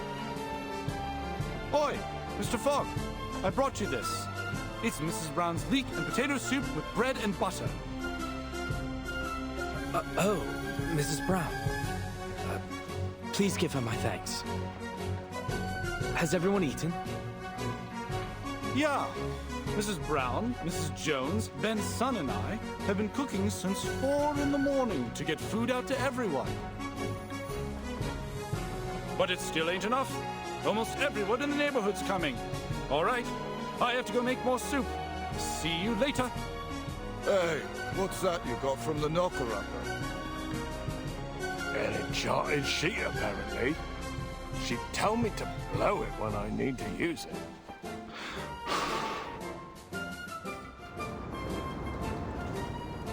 Would you look at that? It conjured a gust of wind. We can use this while we're working. Yeah, it blows the smog away. All right, well, sort of. Mr. Fogg! Mr. Fogg! I'm here to help! Oh, you. You're the girl from the market, aren't you? Yes, that's me. Let's try our best to fix the machine together. But there's no need to worry. Mr. Fogg, we can still hold the exhibition even if we can't do it. The exhibition. All right.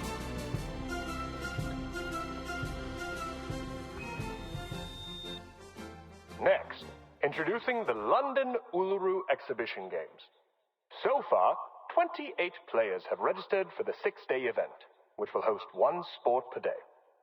All right, everyone, let's push together. 3, 2, 1. The residents of Cross Street had taken it upon themselves to rebuild the stadium.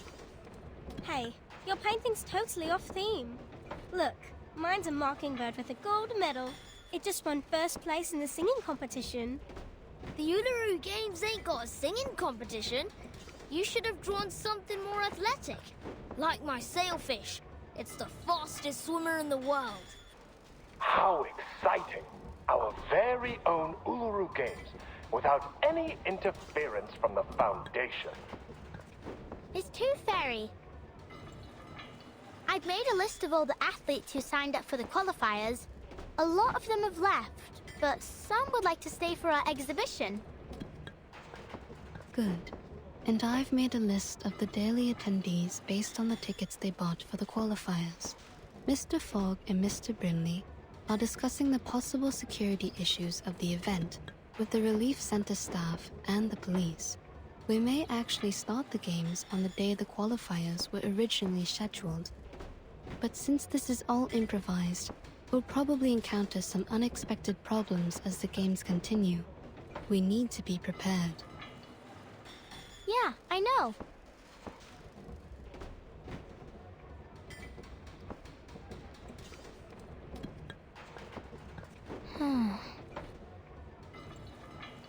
Thank you, Flutterpage. It must have taken a lot of effort to make the athlete list. You've done an excellent job.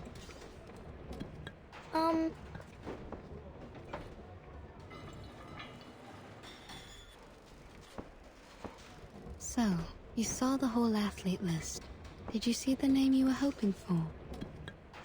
Ah! How did you... Miss Tooth Fairy,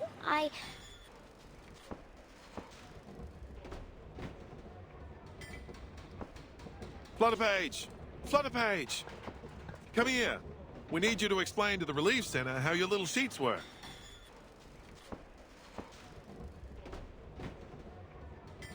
Just go. They need you more than I do. Your explanation may decide whether the games can be held. All right. I'll talk to you later.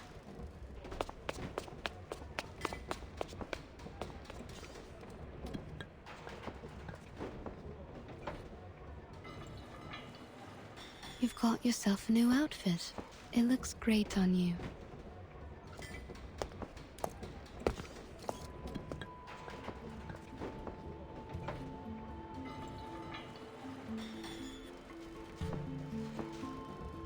Oh, I like your coat too. Thank you. My grandmother had one just like it. She died 2 years ago. Had a proper sweet tooth too. We'd have got along well. How did you know I was here? Oh, I didn't until my tooth fairies found you. So you have a whole jar of scapegoats who can take all the blame for you? How convenient. You've pulled yourself together, haven't you? Even your sarcasm has become bitter again. So, why are you here? Just getting some fresh air.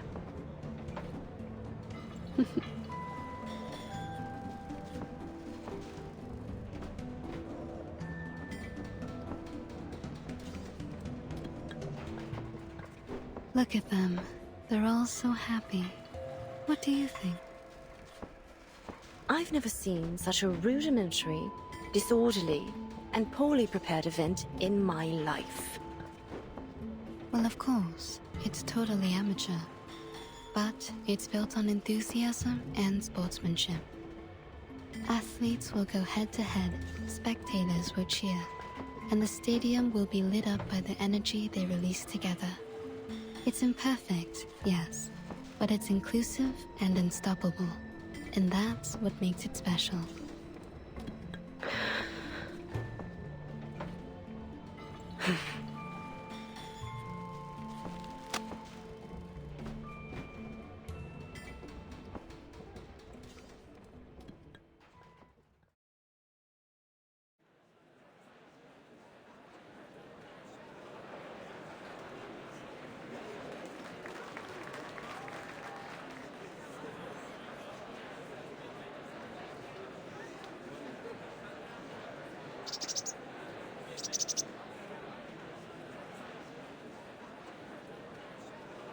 Leave it to me, Dal.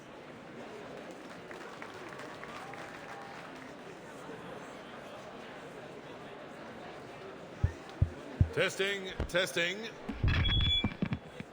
Ladies and gentlemen, your attention please. Today marks the beginning of the London Uluru Exhibition Games. As you can see, the weather isn't looking great. The smog still sits heavy in the sky.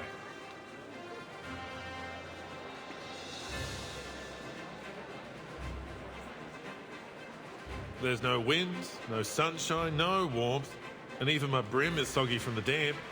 It's truly miserable out here. On top of that, the stadium's shabby, and we only have a limited number of athletes. To many, these games will be seen as disappointing. However, even without the support of the Foundation, we've managed to rebuild this stadium with nothing but our own hands and determination. I've confirmed that our stadium meets all the standards required by the government, and there's no doubt that it matches the Foundation's too.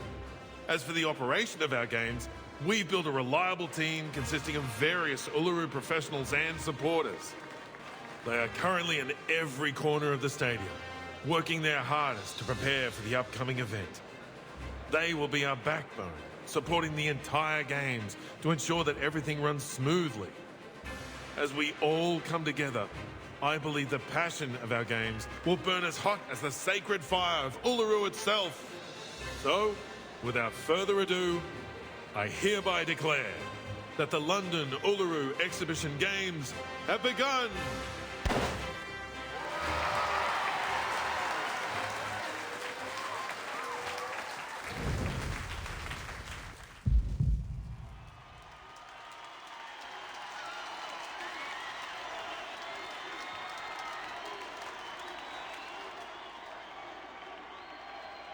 Miss Toothfairy, we don't have enough judges for the Winged Key Archery. Franz has been put on to umpire 2 events at the same time, so we left to do the other one. 2 events at the same time? The other event starts tomorrow. He must have mixed up the schedule. Get him to come back. All athletes participating in the 1500-meter weighted run, please report to the 3rd preparation area. I repeat, please report to the 3rd preparation area. Excuse me. I lost my name tag. Can I get a new one? Certainly. Go straight ahead and take the first left to get to the player office. There's a girl called Flutterpage in there. Show her your ID, and she'll give you a new tag. I'll take you there. Follow me, friend. Sure. Thanks. Oi, hold on a minute. Friend, why haven't I seen you before?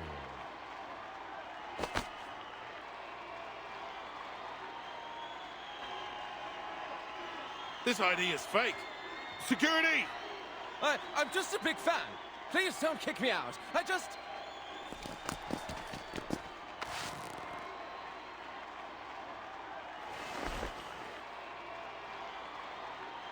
Tooth Fairy, my doll. What is it, head of security? I've been told that a mate of ours would like to post some flyers in the stadium. We already have a sponsor. I'm afraid you'll have to turn him down. By mate, I mean Arthur.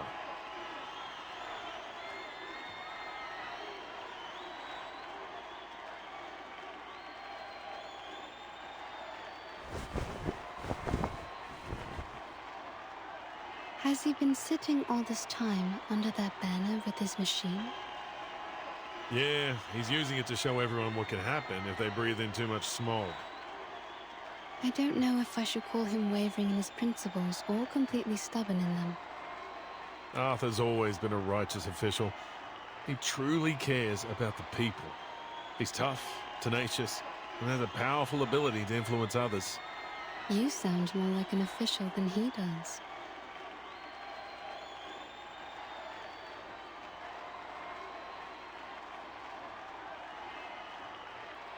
Come on, go for it!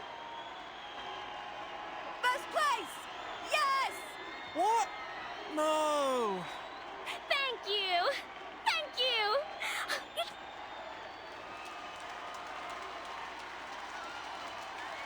Not even the smog can stop the people's enthusiasm for sports.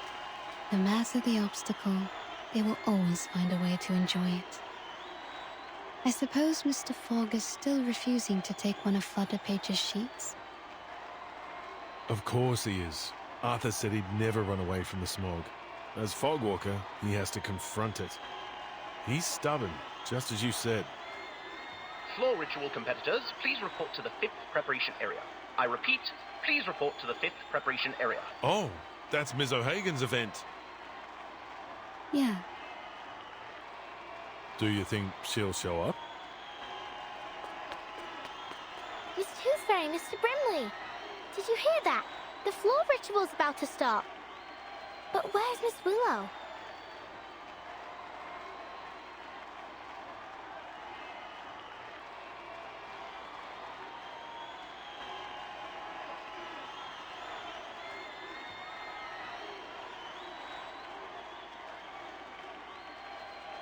Go check the floor ritual venue flutter page. What for? Is Miss Willow there?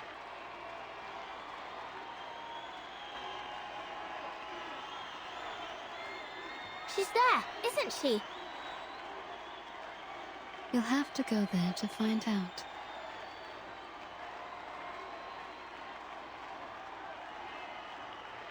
Hold cover for you at the player office. Just go, little tacker. Go on then.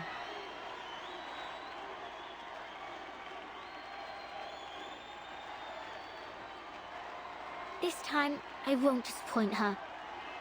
I brought her a real game. No need to climb the tower and hide away anymore. This is real.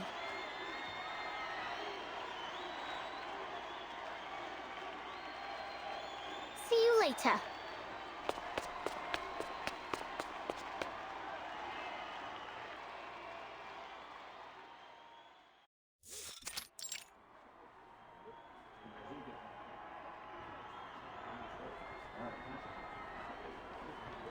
Look at this place.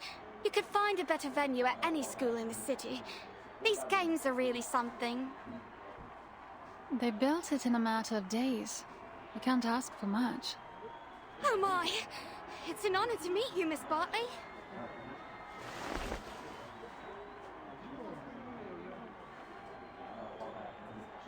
Take care warming up. You wouldn't want to get hurt just before the competition. You're very kind. Thank you.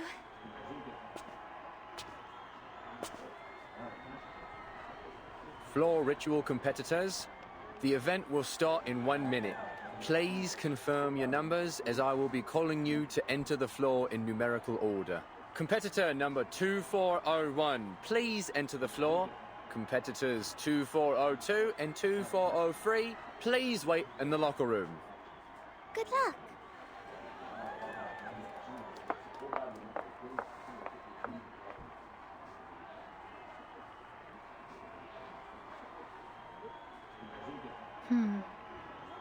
What about Charlotte?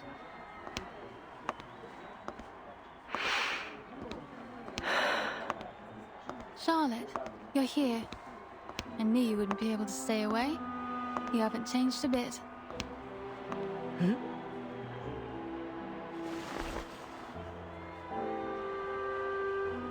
What do you want from me? What do I want? Have you forgotten about the challenge? What's your number? I don't think that's any of your concern. Or are you trying to win over the organizers with a little goody-two-shoes act? The ever so helpful competitor turned volunteer, Miss Bartley? Oh, I didn't know you could be so sarcastic. You better get used to it. Really? You mean we'll chat again in the future?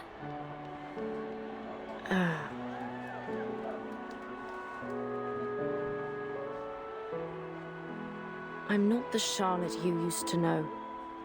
Stop trying to bond with me.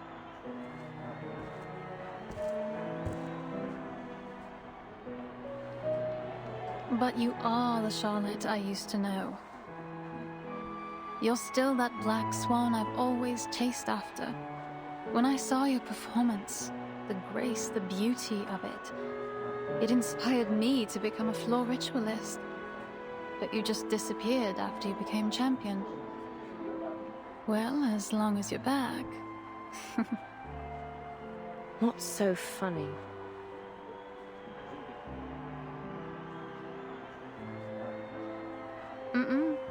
See you on the floor.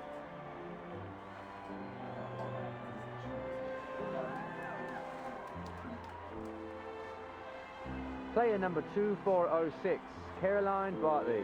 Please enter the floor.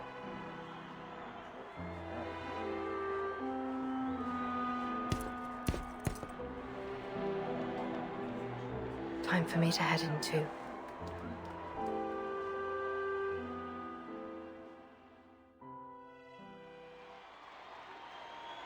Excuse me.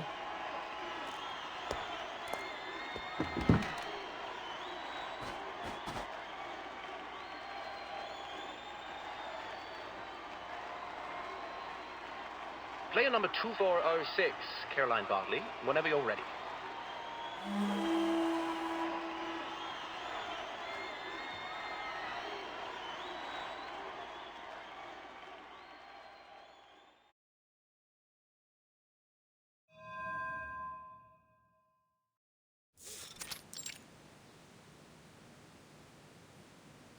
What's this, Miss Raven?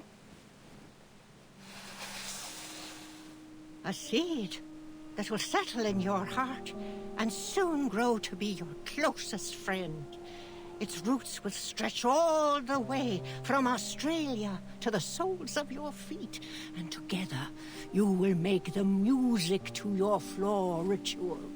Now, my dear, listen closely. Listen to what it has to say. Listen. Hold it. Feel it. Let it know who you are. It isn't just a piece of wood, but a mouthpiece passed down through the ages. It allows us to understand what our God hears during the ritual. It doesn't look all that special to me. Silly girl. If you want it to speak, you must greet it with your arcane skill first. It's the only language it'll understand. All right. It's responding.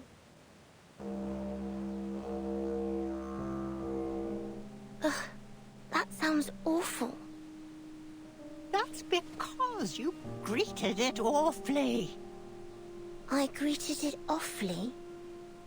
You mean the fluctuation of my arcane skill wasn't stable enough? Yes. Speak to it politely, and it'll respond with politeness.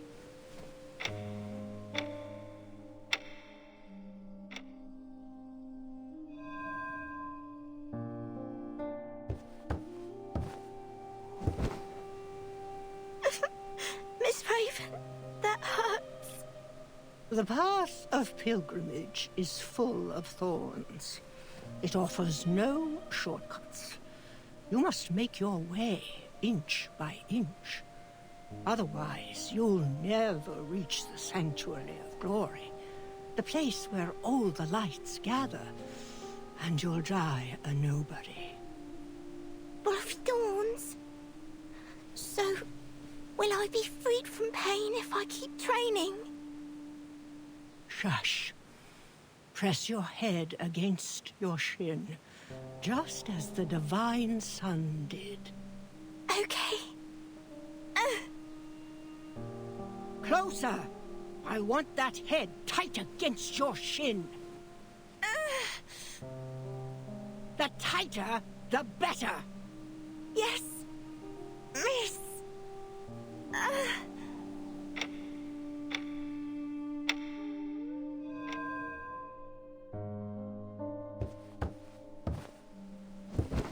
Confusion. Sadness. I can see it all over you. My classmates were making fun of me. They said I was using the training to avoid my duties. They said I never do anything with them. I've skipped classes, sports days, and the summer outing. They said that all I do is train to be a clown in a show. Miss Raven? Can I take a break? Just for today? I want to spend time with my classmates. No, no. You made a promise, remember? Yes. I promised to focus on my training and never slack, no matter what. If I want to be a champion, I need to be able to beat every other floor ritualist in the world.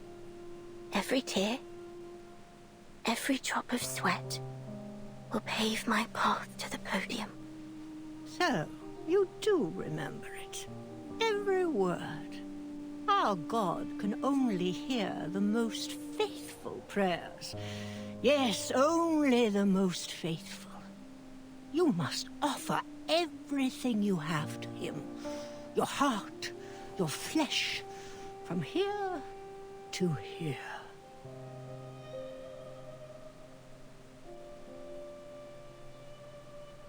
If you can't do that, you'll be surpassed and never win the attention of our God. If that happens, you'll be completely forgotten, like you never existed. Is that what you want? No. Then what are you waiting for? Begin.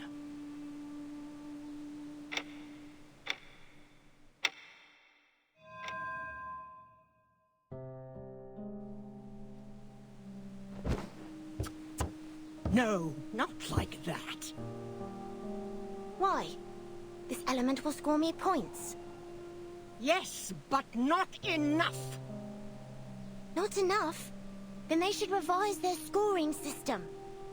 By not enough, I mean it's imperfect.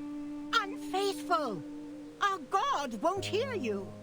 Are you unwilling to try a better element, or simply unable to? Oh, please. I can do any element without even trying.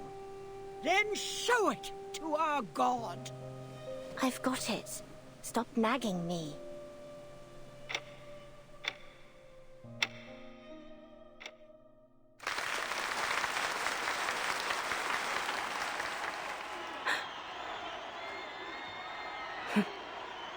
I suppose I got carried away. This applause isn't for me, but it should be.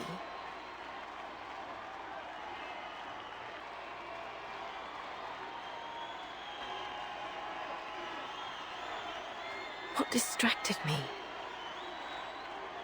Must have been that graceful element that Caroline finished perfectly. She had it down to the smallest detail. In that way, we were like sticklers for detail. That's why.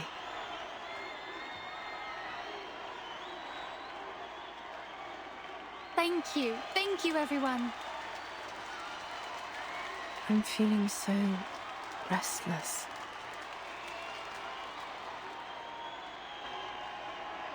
Player number 2407, Anna Smith, please enter the field.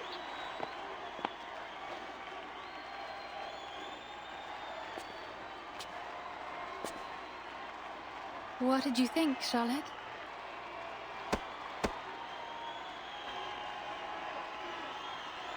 Well, you certainly haven't skimped on your training these past years.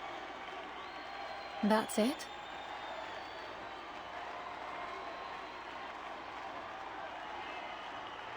You're better than when you were 9. I'll give you that. But...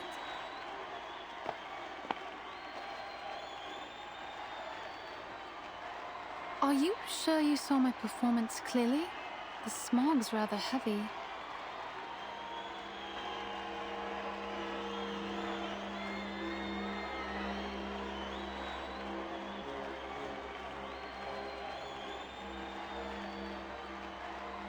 Flutter page. Miss Tooth Fairy, Mr. Brimley, good timing. Just in time, eh? Well, we wouldn't want to miss Ms. Willow's performance now, would we? The lady doing her routine right now is called Anna. It should be Miss Willow next, but I can hardly see a thing. True. The smog's too heavy. Hopefully, it'll clear before Miss Willow comes out.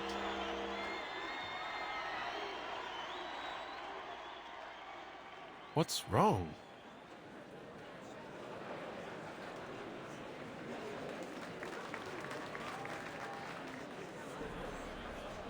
Why, she's stuck. I think she's requesting a timeout. A timeout? Is she hurt?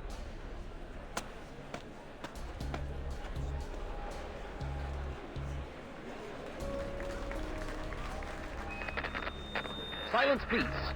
An announcement from the floor ritual judges. Due to force majeure, player number 2407, Anna Smith, requested suspension. After discussion, the judges have decided to suspend the game. Suspended? What about Miss Willow? Will she not get to compete?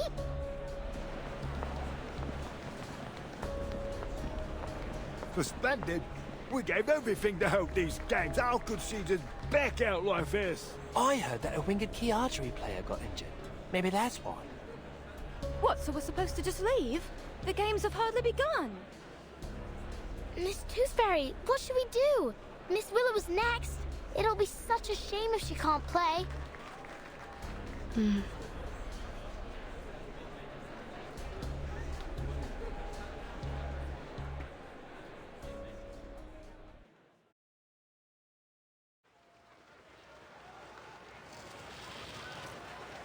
Did you hear that? The games have been suspended. Yes.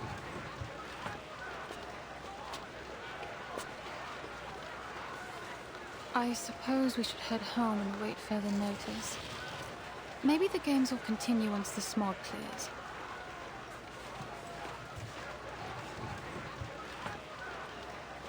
What? Go home and spit in the faces of everyone who worked so hard to make this happen? Huh?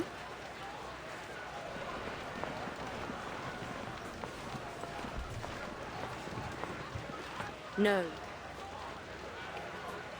What do you mean, no? I won't wait any longer.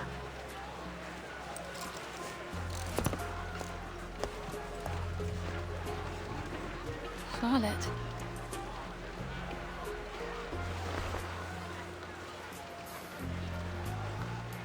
Damn this bloody smog.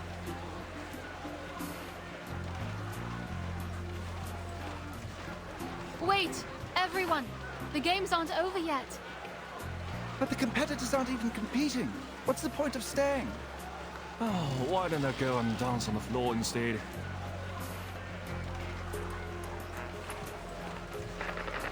Everyone, please return to your seats. Player number 2408, Willow. What?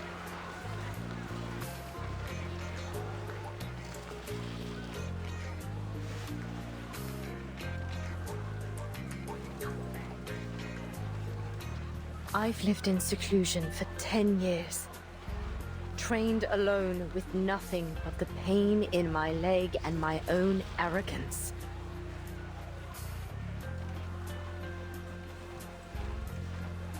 Therefore, on this day, on this floor, I will perform without care for what anyone thinks.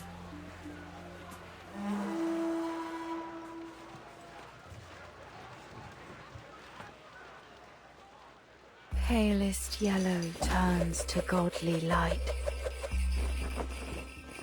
The sun births shadows, the moon shines bright. Luch, reborn from dark's embrace, I walk your path in sacred space. Life's end is death, but bones to life ascend.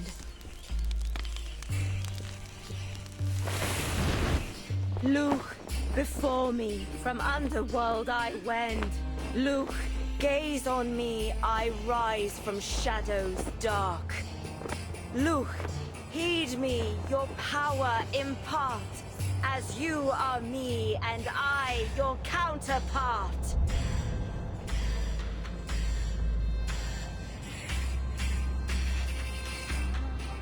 The smoke is clearing. Everyone, come back! The games are on again! There's something there. There in the smoke.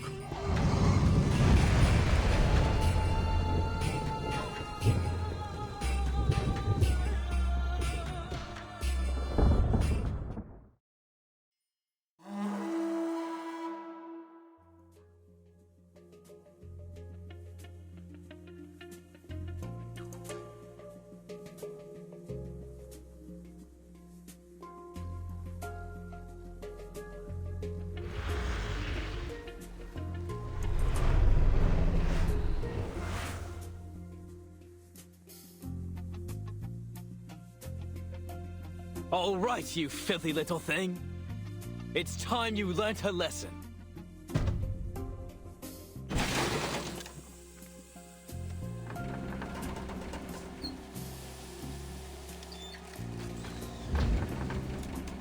You are under arrest for the pollution of the sky, as well as 15 crimes in violation of the Public Health Act. Take a good look around, because before long, you'll be rotting behind bars.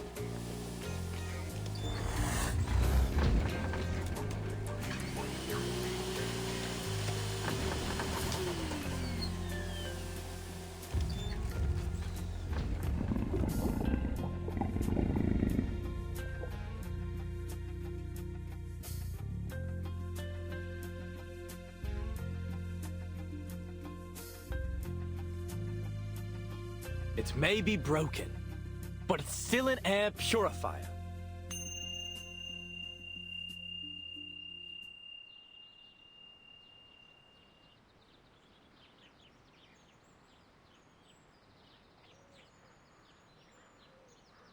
That's all from me.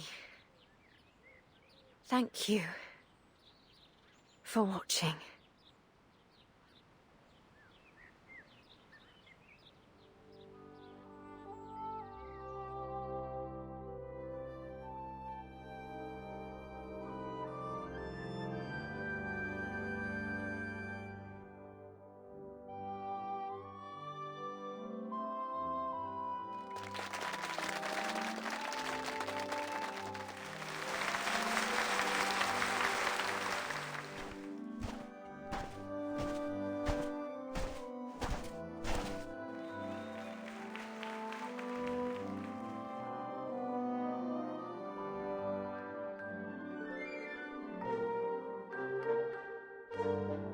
Yay!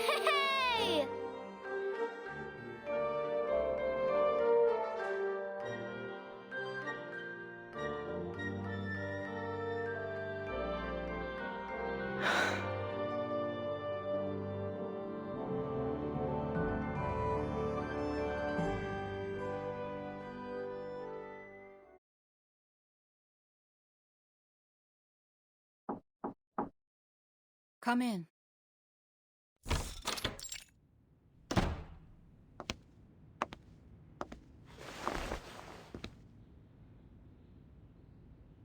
Madam Z, here's the report from my mission.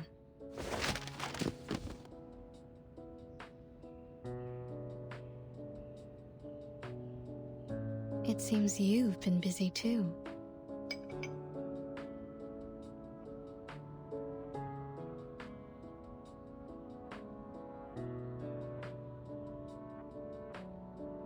Even though we've confirmed connection between societal turbulence and the storm, there is no time to catch a breath. Once chaos breaks, it will be the end of another era. But we can't resist the inevitable. All we can do is maintain order, to postpone it as long as possible.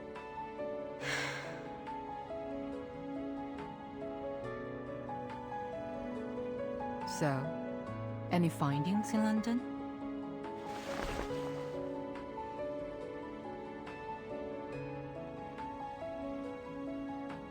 A Walpurgis's tooth from the Black Fog, and the last baby tooth of a child. Very rare, even for my collection.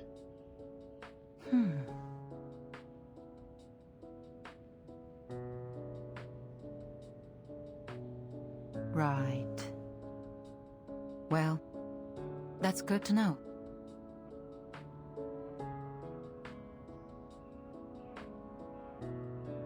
I heard the London branch is still trying to replicate the ritual that was carried out at the exhibition games.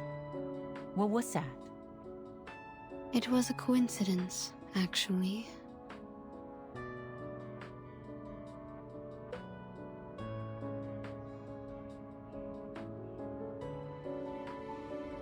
After analyzing the live sample provided by Mr. Fogg, the London branch concluded that the Walpurgis is a mutant of the Kahare, a critter species that's been extinct for centuries.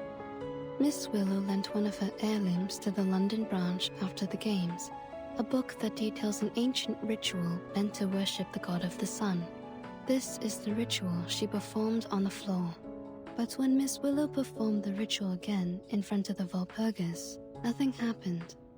My guess is that, since the Kahareth disappeared, the ritual fell out of use and became fragmented over the years.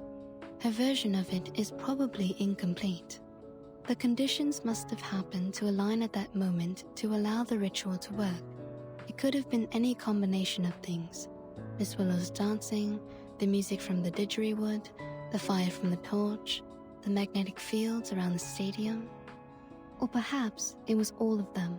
The ritual also happened to have the power to capture the Walpurgis, which put an end to the heavy smog in London.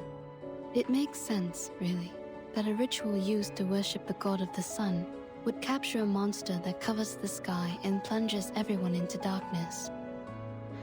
In conclusion, the ritual's success was a near unrepeatable coincidence.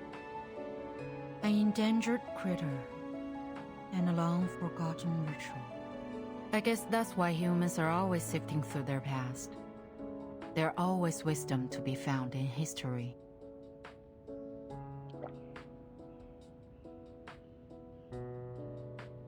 It's gone bitter. I should have finished it earlier.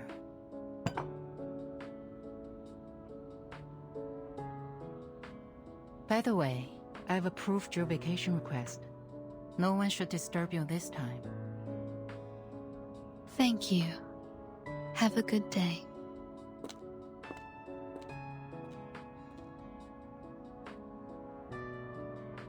Milk candy.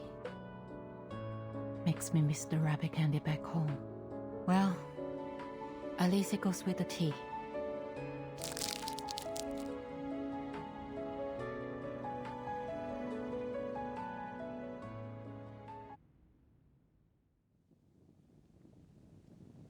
Miss Willow! I got it!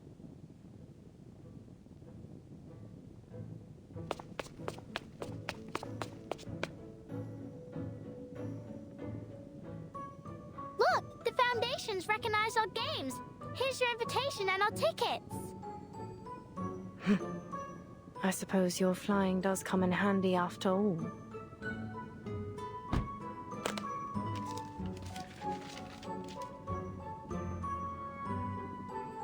Are you done packing?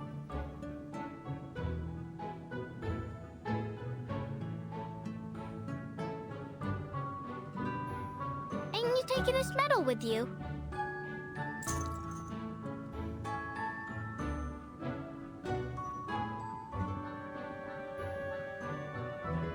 No. This is proof enough.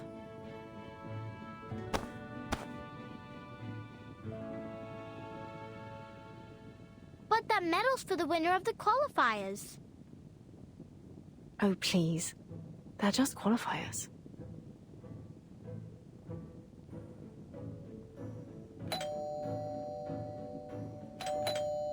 Who's that, I wonder?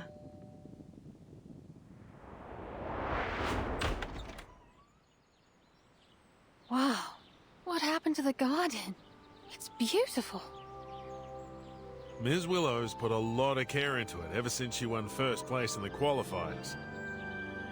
Ah, Charlotte. Ever predictable.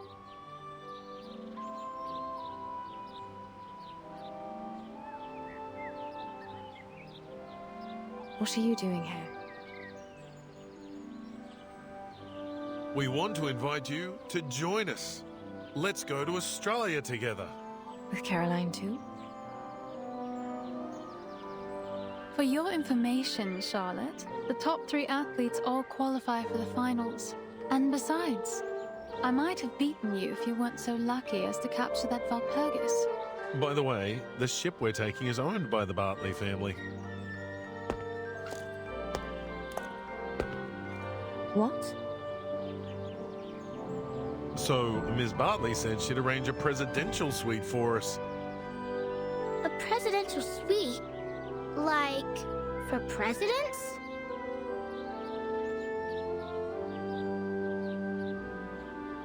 It seems we'll be spending quite some time together in the coming weeks.